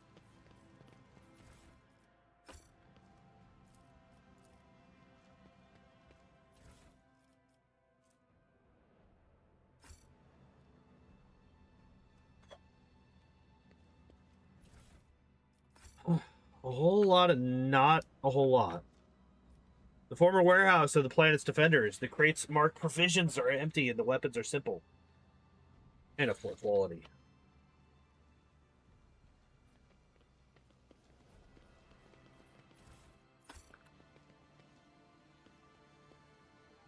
The bodies of the defenders were doing something. Tearing Vengeance, one-handed, melee light weapon. Power Axe deals additional 10 damage. The first attack each round against a bleeding target restores 1 AP to the wielder. Wielder suffers 6 damage every turn. And boots. Shadowwearer uses a major psychic power. All enemies in their line of sight lose 30% of their deflection at the start of the wearer's next turn. Ooh. Be useful.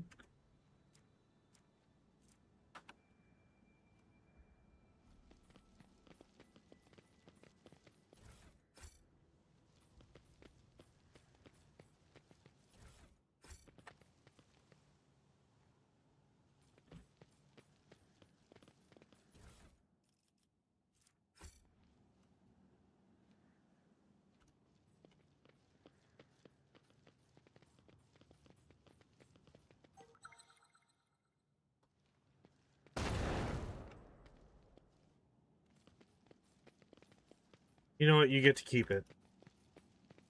I'm tired of you, Cassia. Claim what is rightfully ours. Tired of you, Cassia. Why is everybody else smart enough to stop running into the bomb, but you can't figure it out? Pulpit is almost intact. It was no doubt fiercely defended. Nearby lies the body of the preacher. It was from here that he recited his last prayer. Are we done here? Is that literally it? A fight with a couple of randos, and then we get, like... Oh, what? Okay, let me look at this weapon again.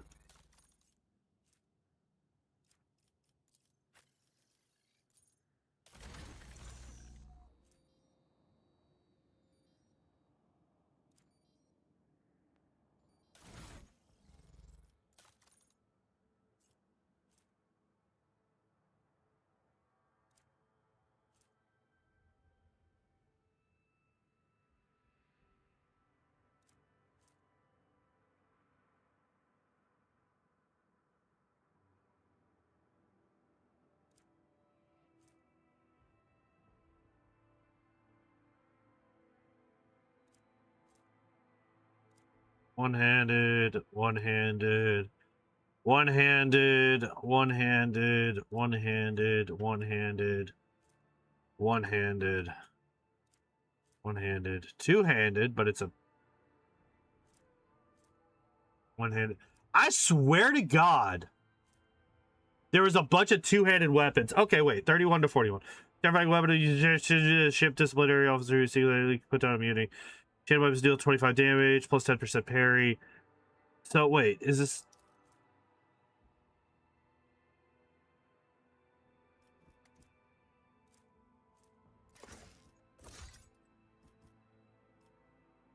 Okay. But I feel like there were better two-handed weapons. I feel like I literally had multiple...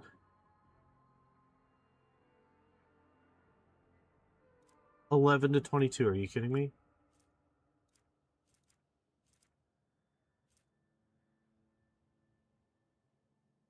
A lot of hammers.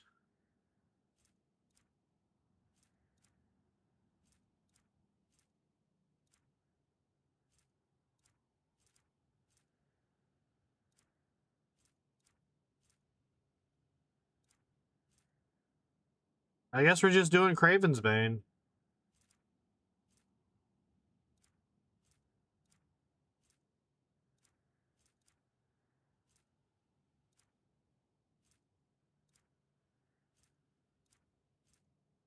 Huh.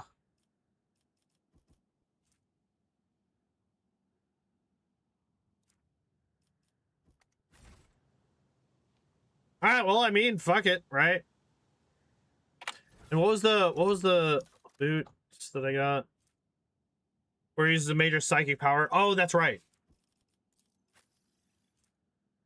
Gains 8% dodge until the start of their next turn for each enemy affected by their psychic power. Nah.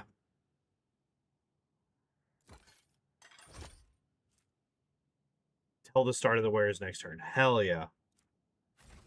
That's actually huge. Hi, buddy. All right.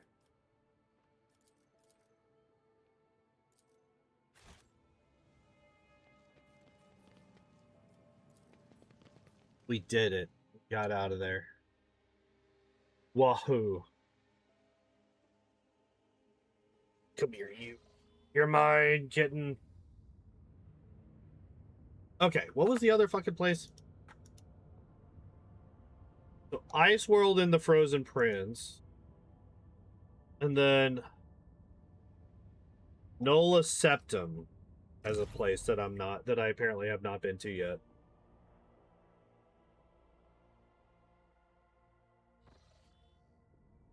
Where the fuck is Nola set?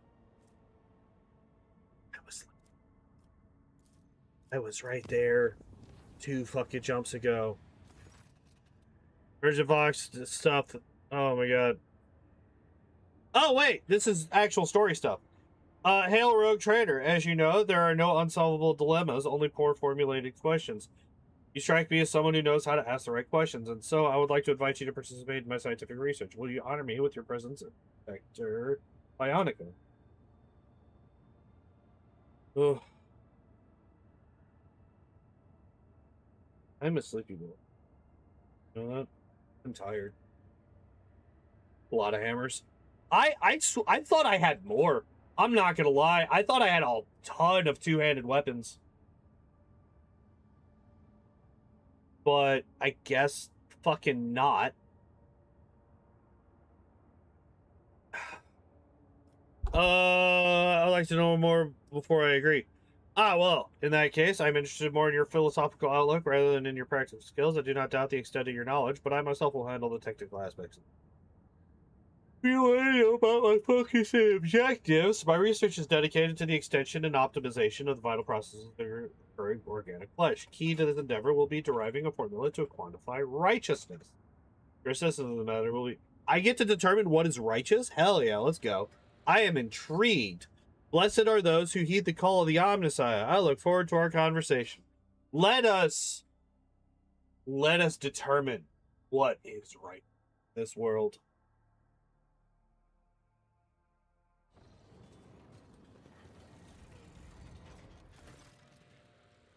On the operating tables, several bodies are laid out, their mutilations exposed to the chill air. Their chest and abdominal cavities yawn wide, excavated of their augmented organs, which now nestle in flasks, still connected to the bodies by tubes and cables. Judging by the rhythmic contractions, the organs are still functioning. Iogun hovers beside the tables, assiduously taking measurements and jabbing mechadendrites into the extracted organs or inside the bodies. Nuncius keeps stoic vigil nearby, an impassive observer of this grotesque spectacle.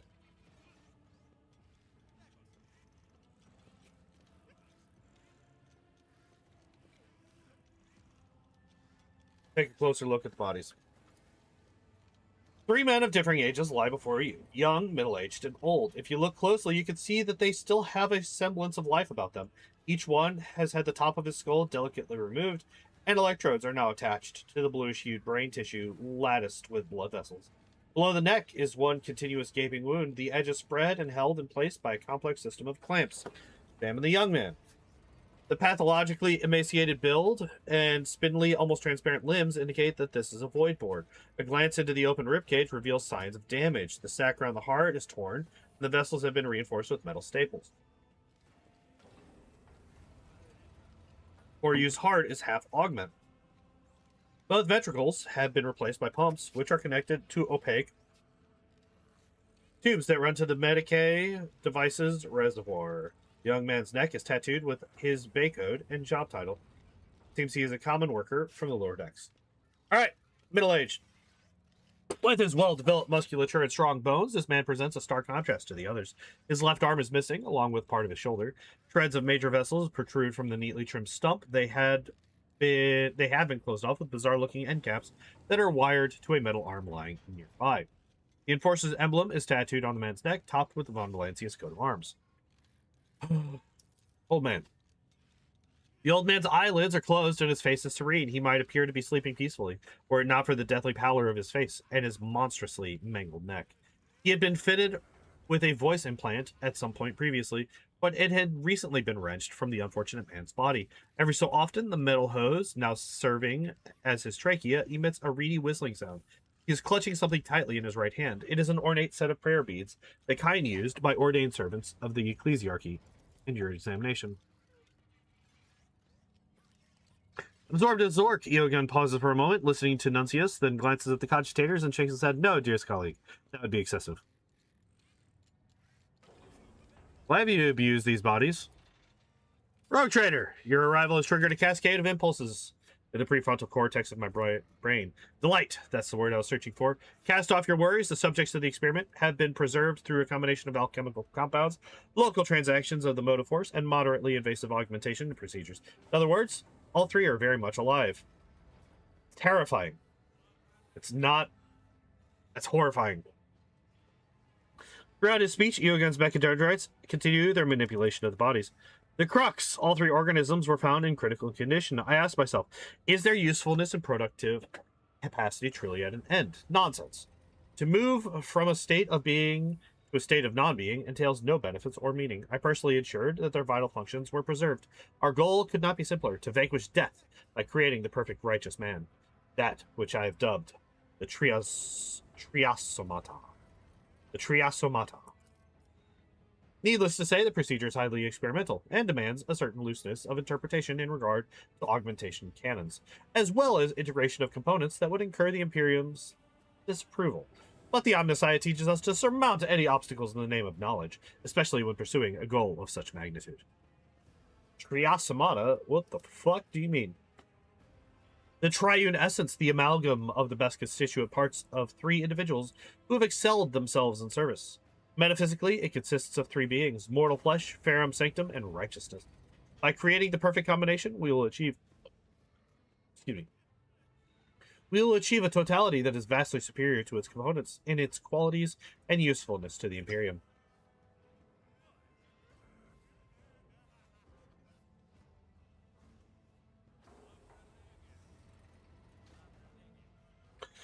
What is the practical significance of your experiment? In their current state, each of the subjects is doomed, but just as the parts of dying mechanisms can be combined again to create a functioning machine, so too can these subjects be combined into a single entity, granting them continued life through the correct configuration of the ferrum sanctum and organic components of all three. The only thing I require to continue the experiment is a solution to my dilemma, which subject should serve as the basis.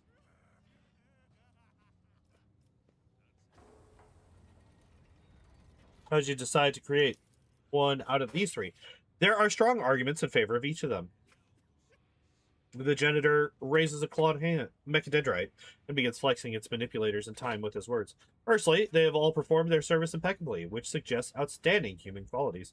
Secondly, each body is robust enough to receive the blessing of the Omnissiah. And thirdly, there is no other chance of salvation for any of them. Why are they all so horribly mutilated? Two reasons. The first is that they were previously fatally injured. I have performed numerous rites and manipulations to ensure that each was able to avoid a fatal outcome.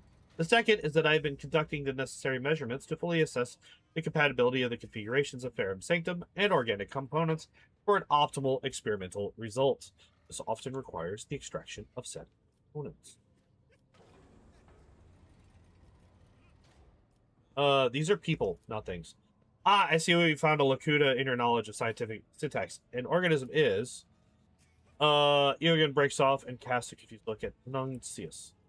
Apologies, Rogue Trader. I'm not well versed in contact with laypersons. Nuncius far surpasses me in every way when it comes to communication. I recognize that these individuals have minds, desires, and needs. I have not attempted to interfere with their personalities. On the contrary, I wholly admire each for their own traits.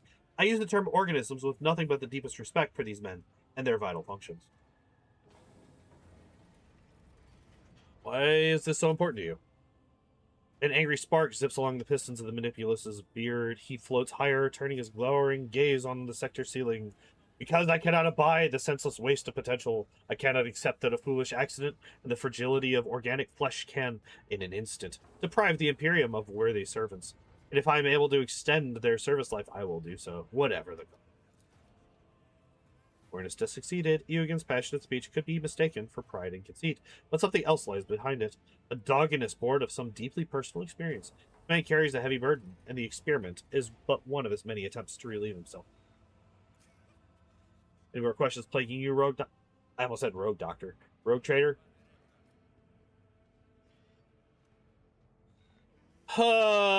Sure. What role am I to play in this experiment? A decisive one. I can detail the composition and humor ratio of each experimental subject, measure the mass of their frontal lobe, or answer with picosecond accuracy of how their heart contracts. But how does one calculate a man's righteousness? How do you weigh diligence of service? You will help me answer these questions by choosing the basis for the Triasa model.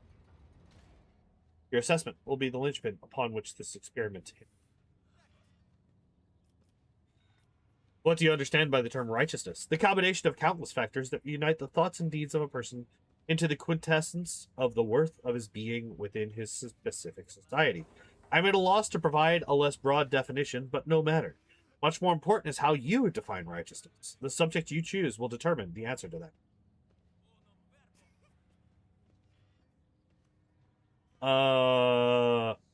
I have a feeling I know the answer, but I'm really curious to see what he says. Why not just combine all three minds? Three minds cannot coexist in one body. Setting aside the fact that even I would not be capable of achieving such a feat in practice, in theory, it would certainly lead to the complete deconstruction of all three minds. Some less flexible thinkers might even consider it heresy. I agree. That's pretty much what I was like, yeah. My dearest colleague rightly notes, we have encountered many such points of contention over the years.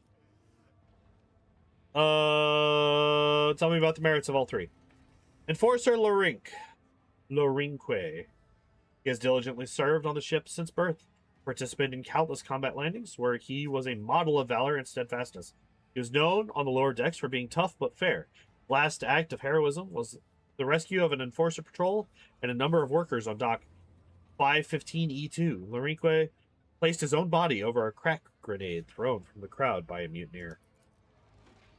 Next is the old man. Preacher Cleophanes. We're going to go with Cleophanes. Originally assigned to serve in the ship's reliquary, he rejected the luxury of the chapel in favor of an eternal pilgrimage on the decks where no servant of the ecclesiarchy had ever set foot. Through his example and word, he encouraged and instructed the outcast and the forgotten. Thousands of souls who would otherwise have lost their faith and fallen into heresy came to know the word of the emperor, but it only took one to end Cleophanes' preaching for good. A madman attacked him during a sermon, managed to rip out the preacher's vocal implant before the crowd tore him apart. And now the young'un, Mikosh, a ventilation shaft crawler from Sorting Hub 10. He dutifully burned mold, slime, and vermin, and would be the first to climb into blocked ducts, risking his life to deliver recycled air into the sector. He was a true believer and never lamented his lot. On his final foray, he saved hundreds of workers by using his body to plug a hole in a combustible gas pipe. The toxicity led to cardiac arrest and blood poisoning. Arnadas Nuncius. My dearest colleague and I have had more than one concilium, but we have never reached a consensus. Nuncius is a skeptic, and our positions rarely align, but we tend to reach a compromise in the end. But alas, not on this occasion. The only thing we agree on is the need for a third opinion. Only you can furnish us with that opinion. This is an incontrovertible fact. He likes saying that. He really likes this phrase, incontrovertible fact. He says, I think he said it like 4 or 5 times already. All right, I'm ready. Who will form the basis of the Trios model?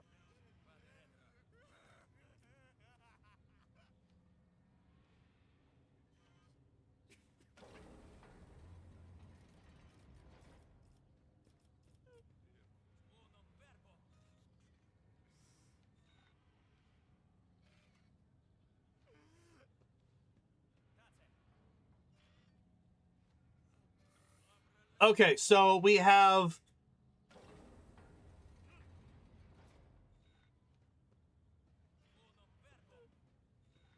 a priest who is already old. So if we use a... So the priest is out. He's too old. He's going to die of old age sooner than later. Even if we do save him right now.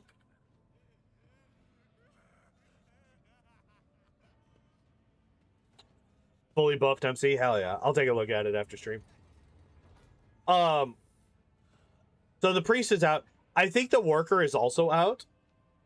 It's like, yes, he did really good work. He was faithful. He saved a lot of people at his own expense. But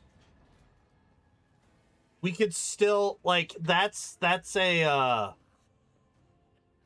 good, but it's not as rare as a fair enforcer. I think the enforcer, right? I think this was probably the best out of the three choices.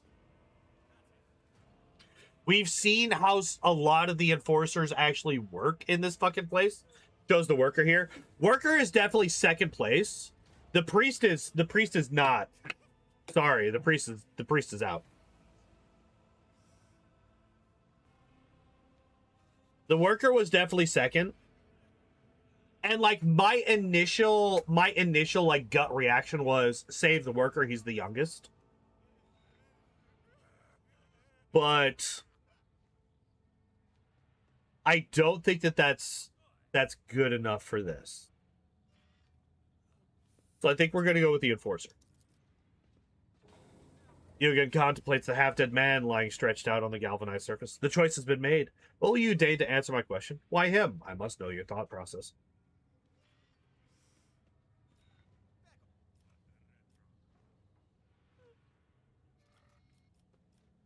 I should watch impeccably to the end. Righteousness is giving one's life at the service of the golden throne. Mistyped. How dare you? He sacrificed himself for many. Selflessness is the highest expression of righteousness.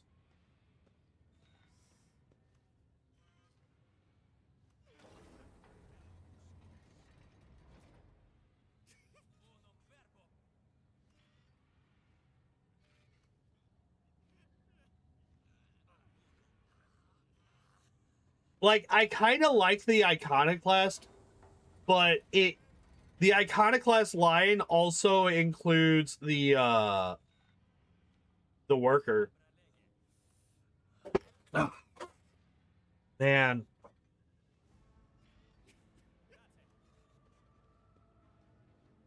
Because none of these, obviously, as I just fucking got done talking about my reasoning, none of these match my actual reasoning.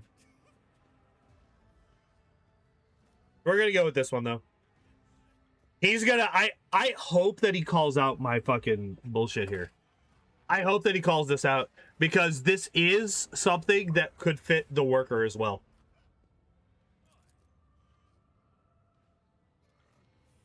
Oh, no, he doesn't. Okay, well, that sucks.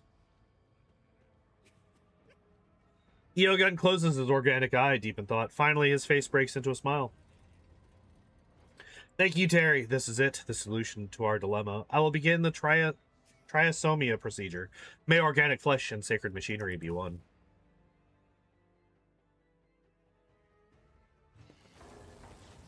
Differences are for choosing the different guys. I have no fucking clue. With a barely audible crunch, Eogun's injector mechadendrite pierces the brain tissue.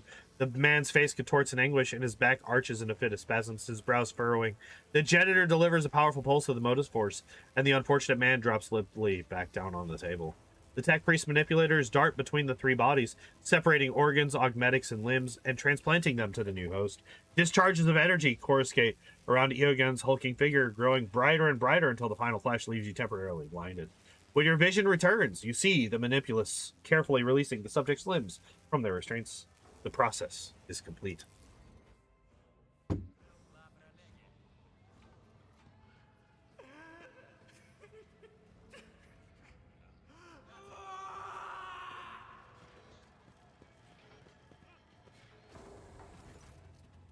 The creature, which a second ago resembled a humanoid lump of bloody meat studded with metal, suddenly leaps up with an unexpected vigor, tossing Eogun backward and letting out an unintelligible howl of suffering. Before anyone can react, the amalgam man barrels toward the entrance of the Sector Bionica, filling the deserted corridors with his plaintive moans. Possible the calculations were perfectly calibrated. All factors taken into consideration. Was the specimen defective? Must find the triosomata immediately and determine what went wrong. Lord Captain, an urgent report from Mr. Sourbeck. A strange creature resembling a malfunctioning servitor is heading toward the lower decks, shouting pleas that make reference to you and Janitor Febris. Forces have been dispatched to intercept it, but they assumed that you would prefer to assess the situation personally. Yes, we will find out. Yes, one way or another, we will see the experiment through to the end.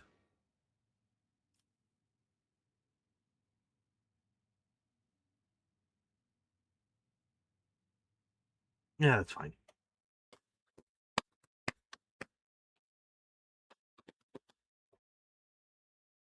That's fine. That's fine. That's fine.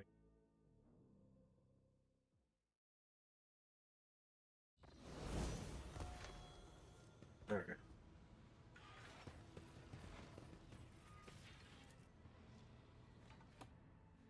Something resembling a nest made out of thermal insulation material. This must be where the workers sleep between shifts. I don't like that they call it a nest. Bloody bare footprints stretch further down the passageway. The air smells of machine unguents and medicae substances.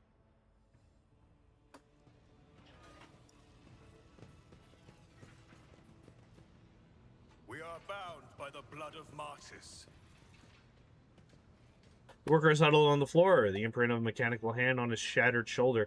Someone seized him with great force and threw him against the wall.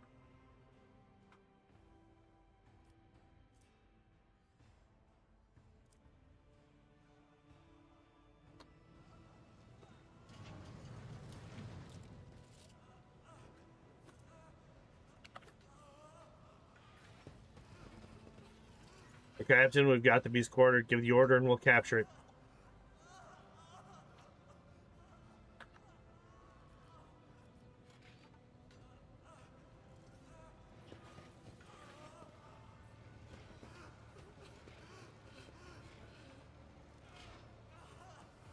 Full heretic run win?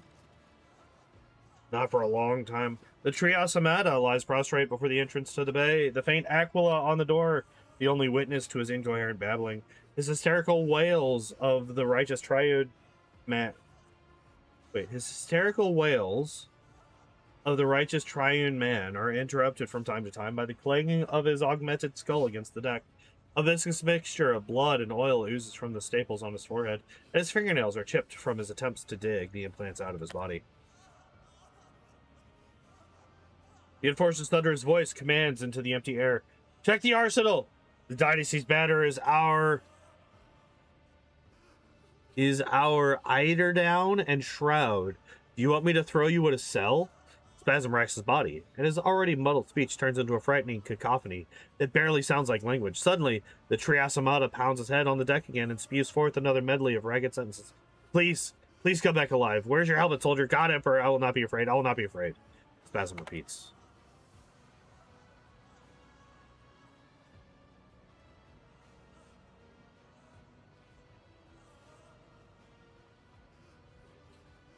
Yogan clucks his tongue in displeasure, wearing at a piston on his beard as he thinks. Ah! The subject left the Sector Bionica prematurely. Nuncius is right. I was so absorbed in the triasomia procedure and its successful outcome that I made the mistake of unfastening the restraints before the psychological evaluation could be conducted. Rogue Trader, we must stabilize the triasomata before the specimen is forever lost to us.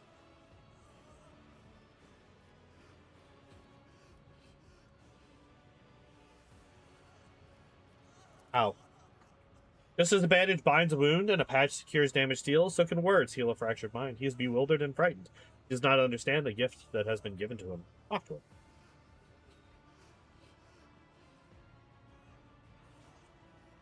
Greetings, I'm Terry. I want to talk. The mumbling and head thumping stop. The man shifts his clouded gaze to you, and you see recognition in his eyes. Lord Captain, I serve the dynasty. With an unpleasant clang, the man slams his augmented hand into his chest implant in a military salute. He freezes like a stalled machine man. Then an agonizing shudder runs through his entire body. Blood trickles from the corner of his mouth. Is this a punishment? Am I not permitted to die? I will not fear. Eiderdown and shroud.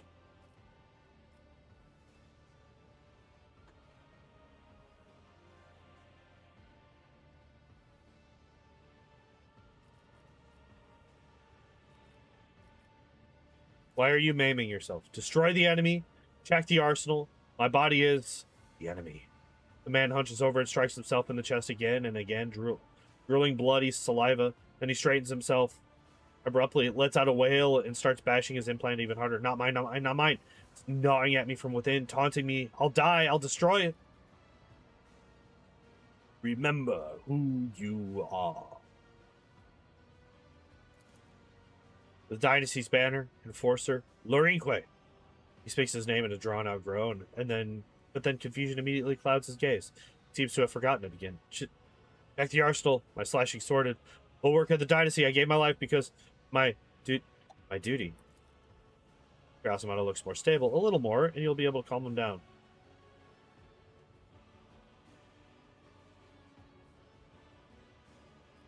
You have undergone a grave operation. The implants need time to settle, and your body and mind need time to adapt. I promise you will feel better.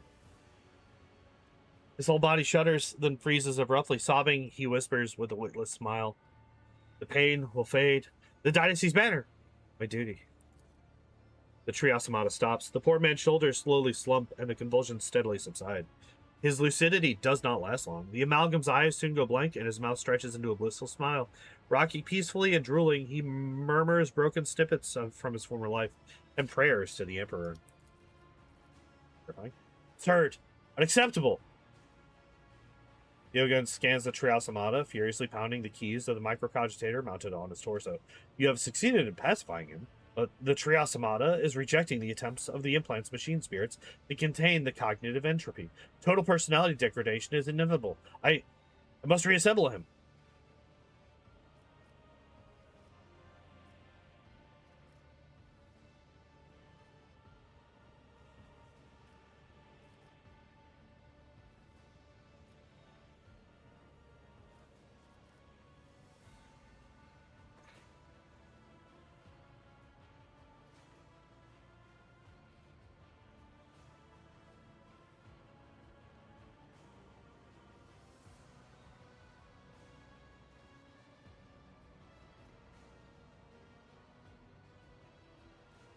Do I allow this?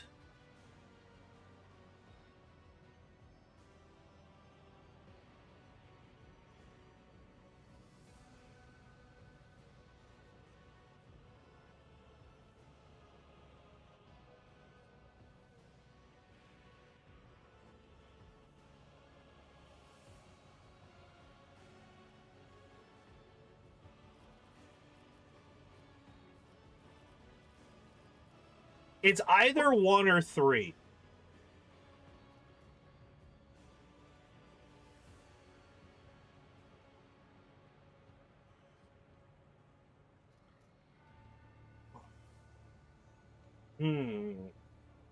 Choices. Yeah, I know.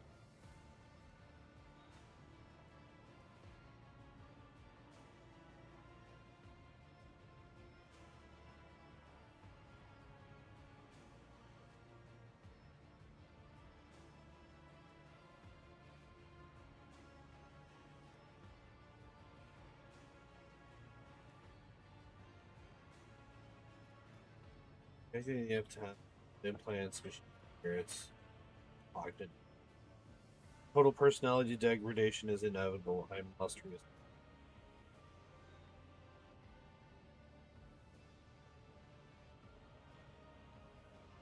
I'm really curious what happens if we let him do it again. Alright, we'll try this one more time. The Triasimata suddenly stops mumbling and begins spasming violently as bloody foam spills from his mouth. He turns his face, contorted with hatred, toward the manipulus.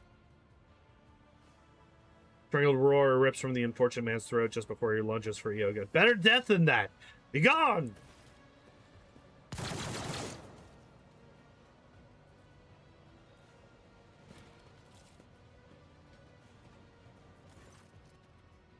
Rogue Trader, I am experiencing a cognitive block. I've analyzed every possible failure hypothesis and double-checked every step I made, and I have failed to identify a single mistake. The organic parts and the Ferrum Sanctum joined together perfectly. The brain was perfectly preserved. These complications should never have occurred, and yet the outcome cannot be denied. My calculations are perfectly correct. That is an there it is again. So was the flaw in the conditions or in the subjects themselves?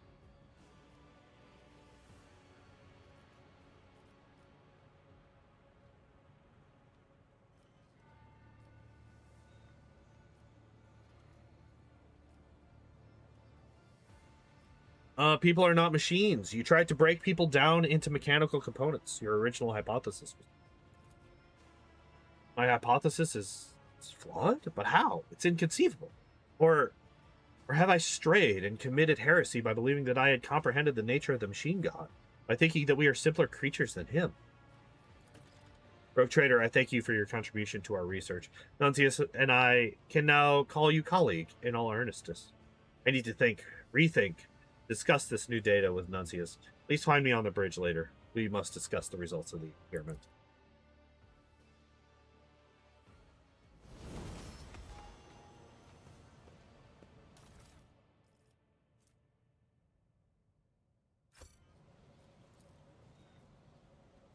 The old Aquila from the entrance gleams in the puddle of oil and blood, the only reminder of the tragedy. Inside the box, a string of scratched letters runs along the edge. Different first names, but the same surname. It looks like this box has been passed down in the family, generation to generation. Alright, well, that's that, it looks like.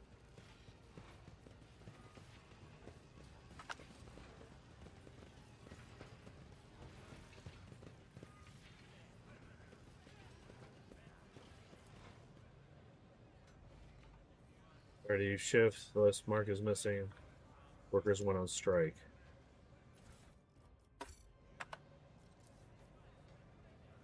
Heatsink warms the air around it to a scorching temperature. This is the warmest part of the bay. Workers have even dragged deck chairs here.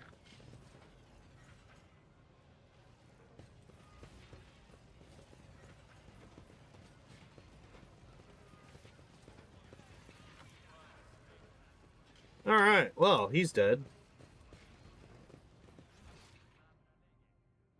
Where's the fucking exit?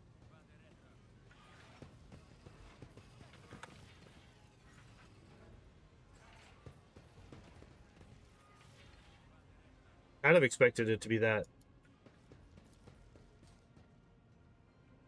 Elevator. Huge pipes, the arteries of the ship. No way I just did that.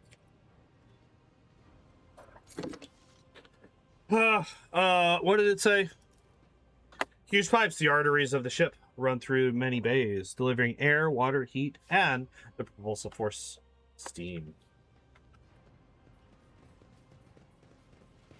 The Divine watches over us. Ah, there's the exit. Okay.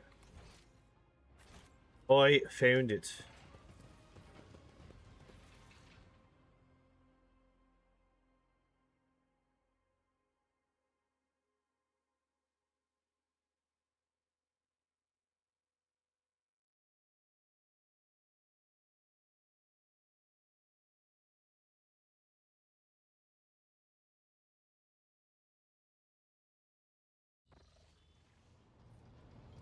All right.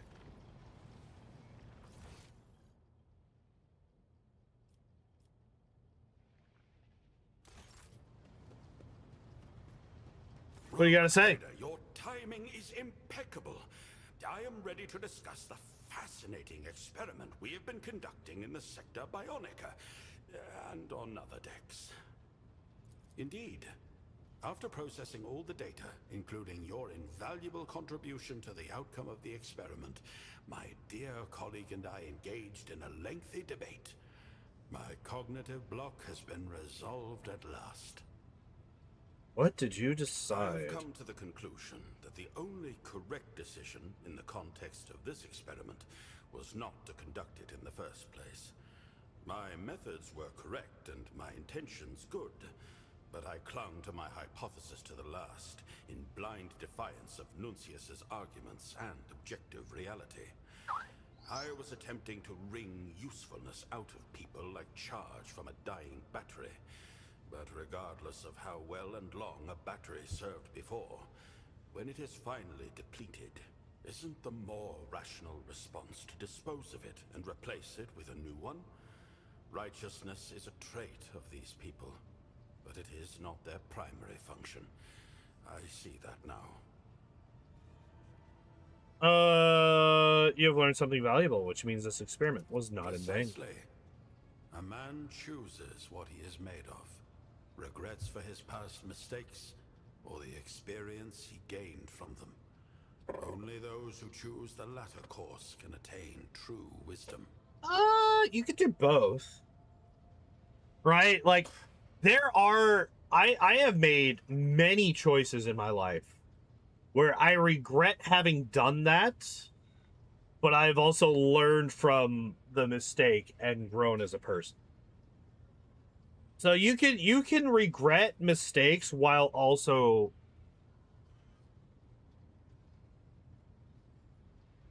like what the fuck? These are not mutually exclusive, basically, is what I'm saying. I wish to thank you. You helped me cope with a situation that was beyond my control and to recognize my mistakes. And that is worth a great deal. I was considering using this implant in an experiment, but I thought it too valuable to waste on the laity.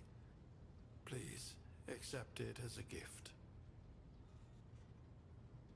Cabela has acquired a skull companion of her own? Really? That mutant skull that Mistress Cabela has chosen to establish familiar relations with is a crude anatomical aid, and nothing more. I suppose our conversations can be characterized as a primitive means of meditation, where the individual projects her state of mind and thoughts onto some inanimate object and thereby achieves a certain degree of introspection. Nuncius, by contrast, contains a machine spirit, which we know every creation of the Omnissiah to possess. And he also happens to be a highly erudite and complex construct. The erudite and complex construct opts not to comment on your witty remark. Yeah, okay. I'm glad that this is something we could talk about. Your speech differs from that of other tech priests. It is less mechanistic. To think that all tech priests speak exclusively like machines is a widespread misconception among the laity. We may strive to draw closer to the machine god, but we remain part of the human race. How exactly a tech priest achieves this oneness is the choice of each individual ordained in the priesthood of Mars, depending largely on personal characteristics, practical considerations, and interpretations of the tenets of the faith. Of course, many attune their language to machine cant or even prefer not to use flesh speak at all. It is then easier for them to make contact with machine spirits. For myself, however, a key aspect of the machine god is his omniscience. I gather wisdom, and that includes from communicating with laypersons. To this end, standard low Gothic has so far proved to be the most useful. However, this does not negate the fact that I am able to speak all the binaric dialects of Mars, if circumstances so demand.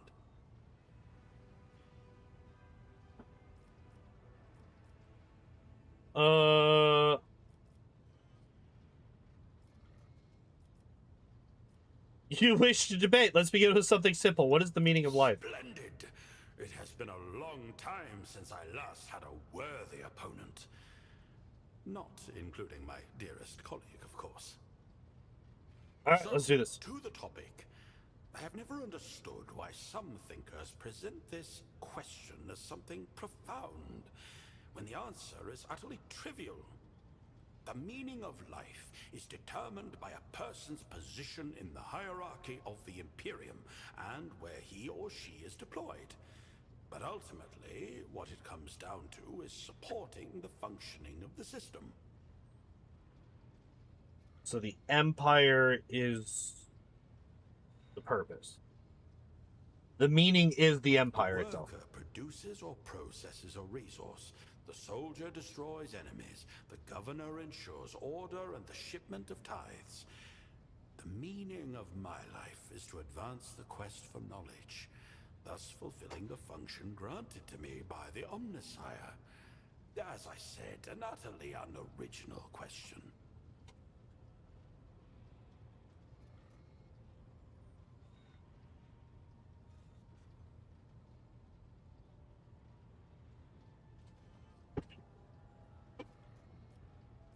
Do you truly believe the meaning of existence can be reduced to one? Yeah, okay, good. I'm glad that I get to ask this. Do you truly believe the meaning of existence can be reduced to one's function? Absolutely. You may perceive that as a cynical view, but I am merely cutting away all that is superfluous. Humans are not simple creatures. I could regale you for hours with the nuances of the structure of the body and consciousness, and cite theosophical and philosophical musings, but it makes no difference. As long as a person fulfills their function, their life has meaning. But that's not really the question, though. Asking what is the meaning of life doesn't it's not asking if a person's life has meaning. It is a far more, what's the term? I guess I'd say it's a far more general question, right? Like, he's focusing specifically on, like, you as an individual, this is your meaning. Your meaning is to work towards the Imperium. Like, work for the Imperium, basically.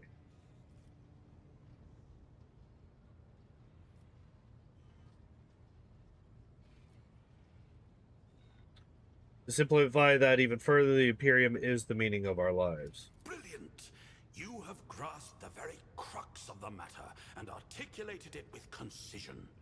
Nuncius, make note of the Rogue Trader's phrasing, and I will add it to my catalogue of arguments.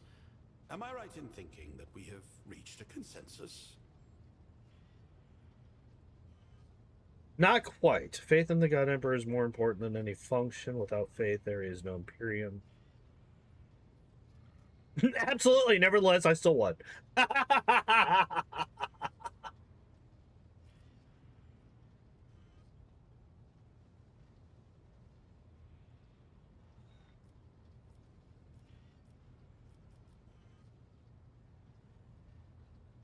So, as you see it, I am confusing cause and effect.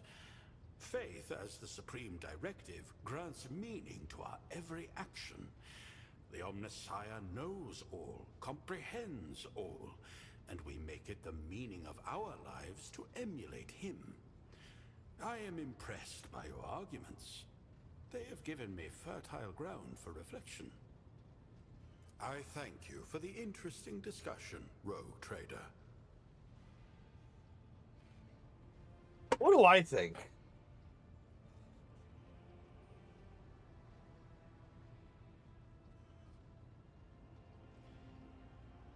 It's like, there's the easy and cheap answer. Well, there isn't one. There is no meaning to life. Or life's meaning is to, like, continue the species or whatever, you know, like reproduce, propagate the species, blah, blah, blah.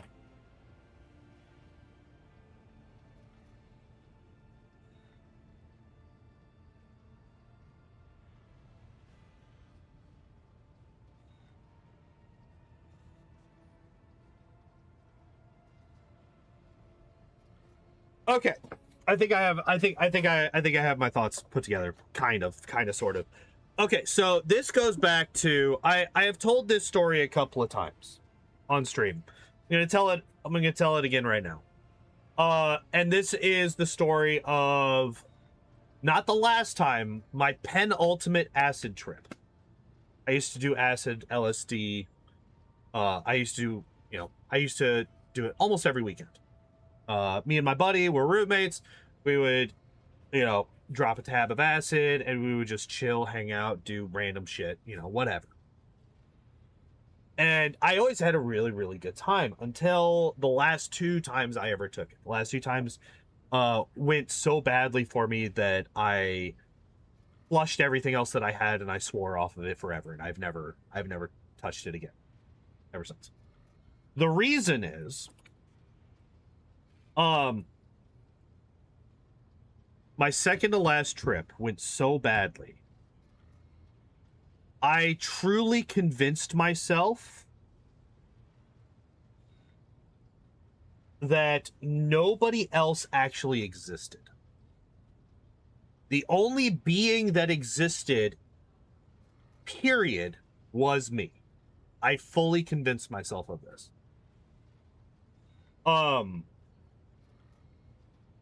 Anybody else I had ever seen, It basically, the way I saw the world at this point during this trip was like reincarnation hyperloop.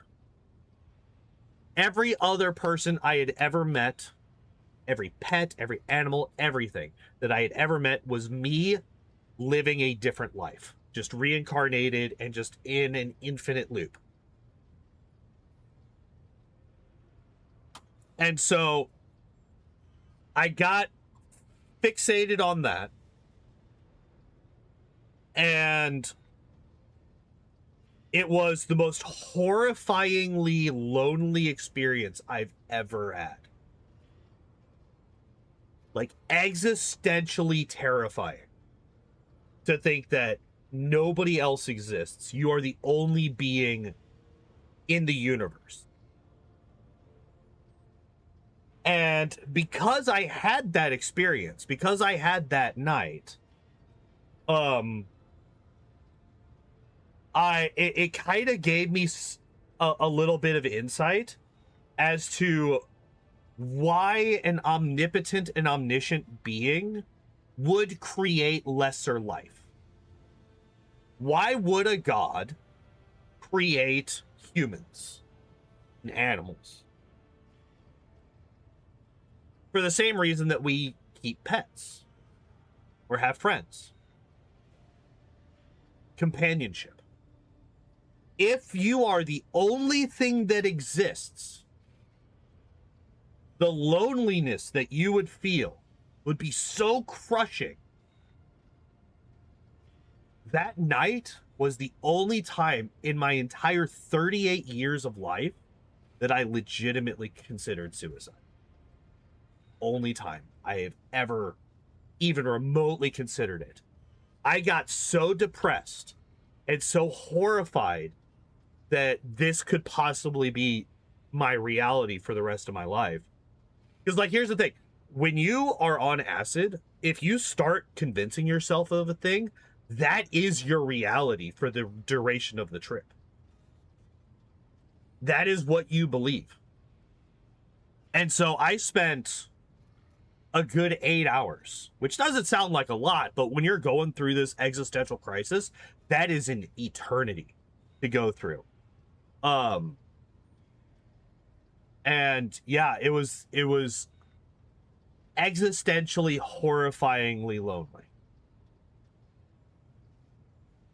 And like I said, ever since then, I have understood, like, it's not even a question for me. If anybody ever asks me, why would a god create a bunch of, like, why would a perfect god create imperfect beings? And it's such an easy answer for me. It's because the only way that a perfect being could ensure that they were not living what I was living that night, where I had convinced myself that everything around me was just me, but a different life cycle. The only way that a perfect being could avoid that is to create something that's not perfect. That would be the only way that a perfect being could know this is not truly just another version of me. Right?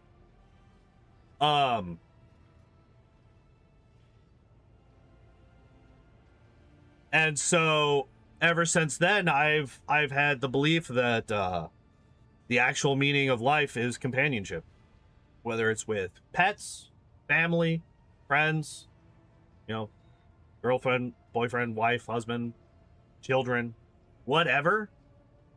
Companionship is the meaning of life, as far as I'm concerned.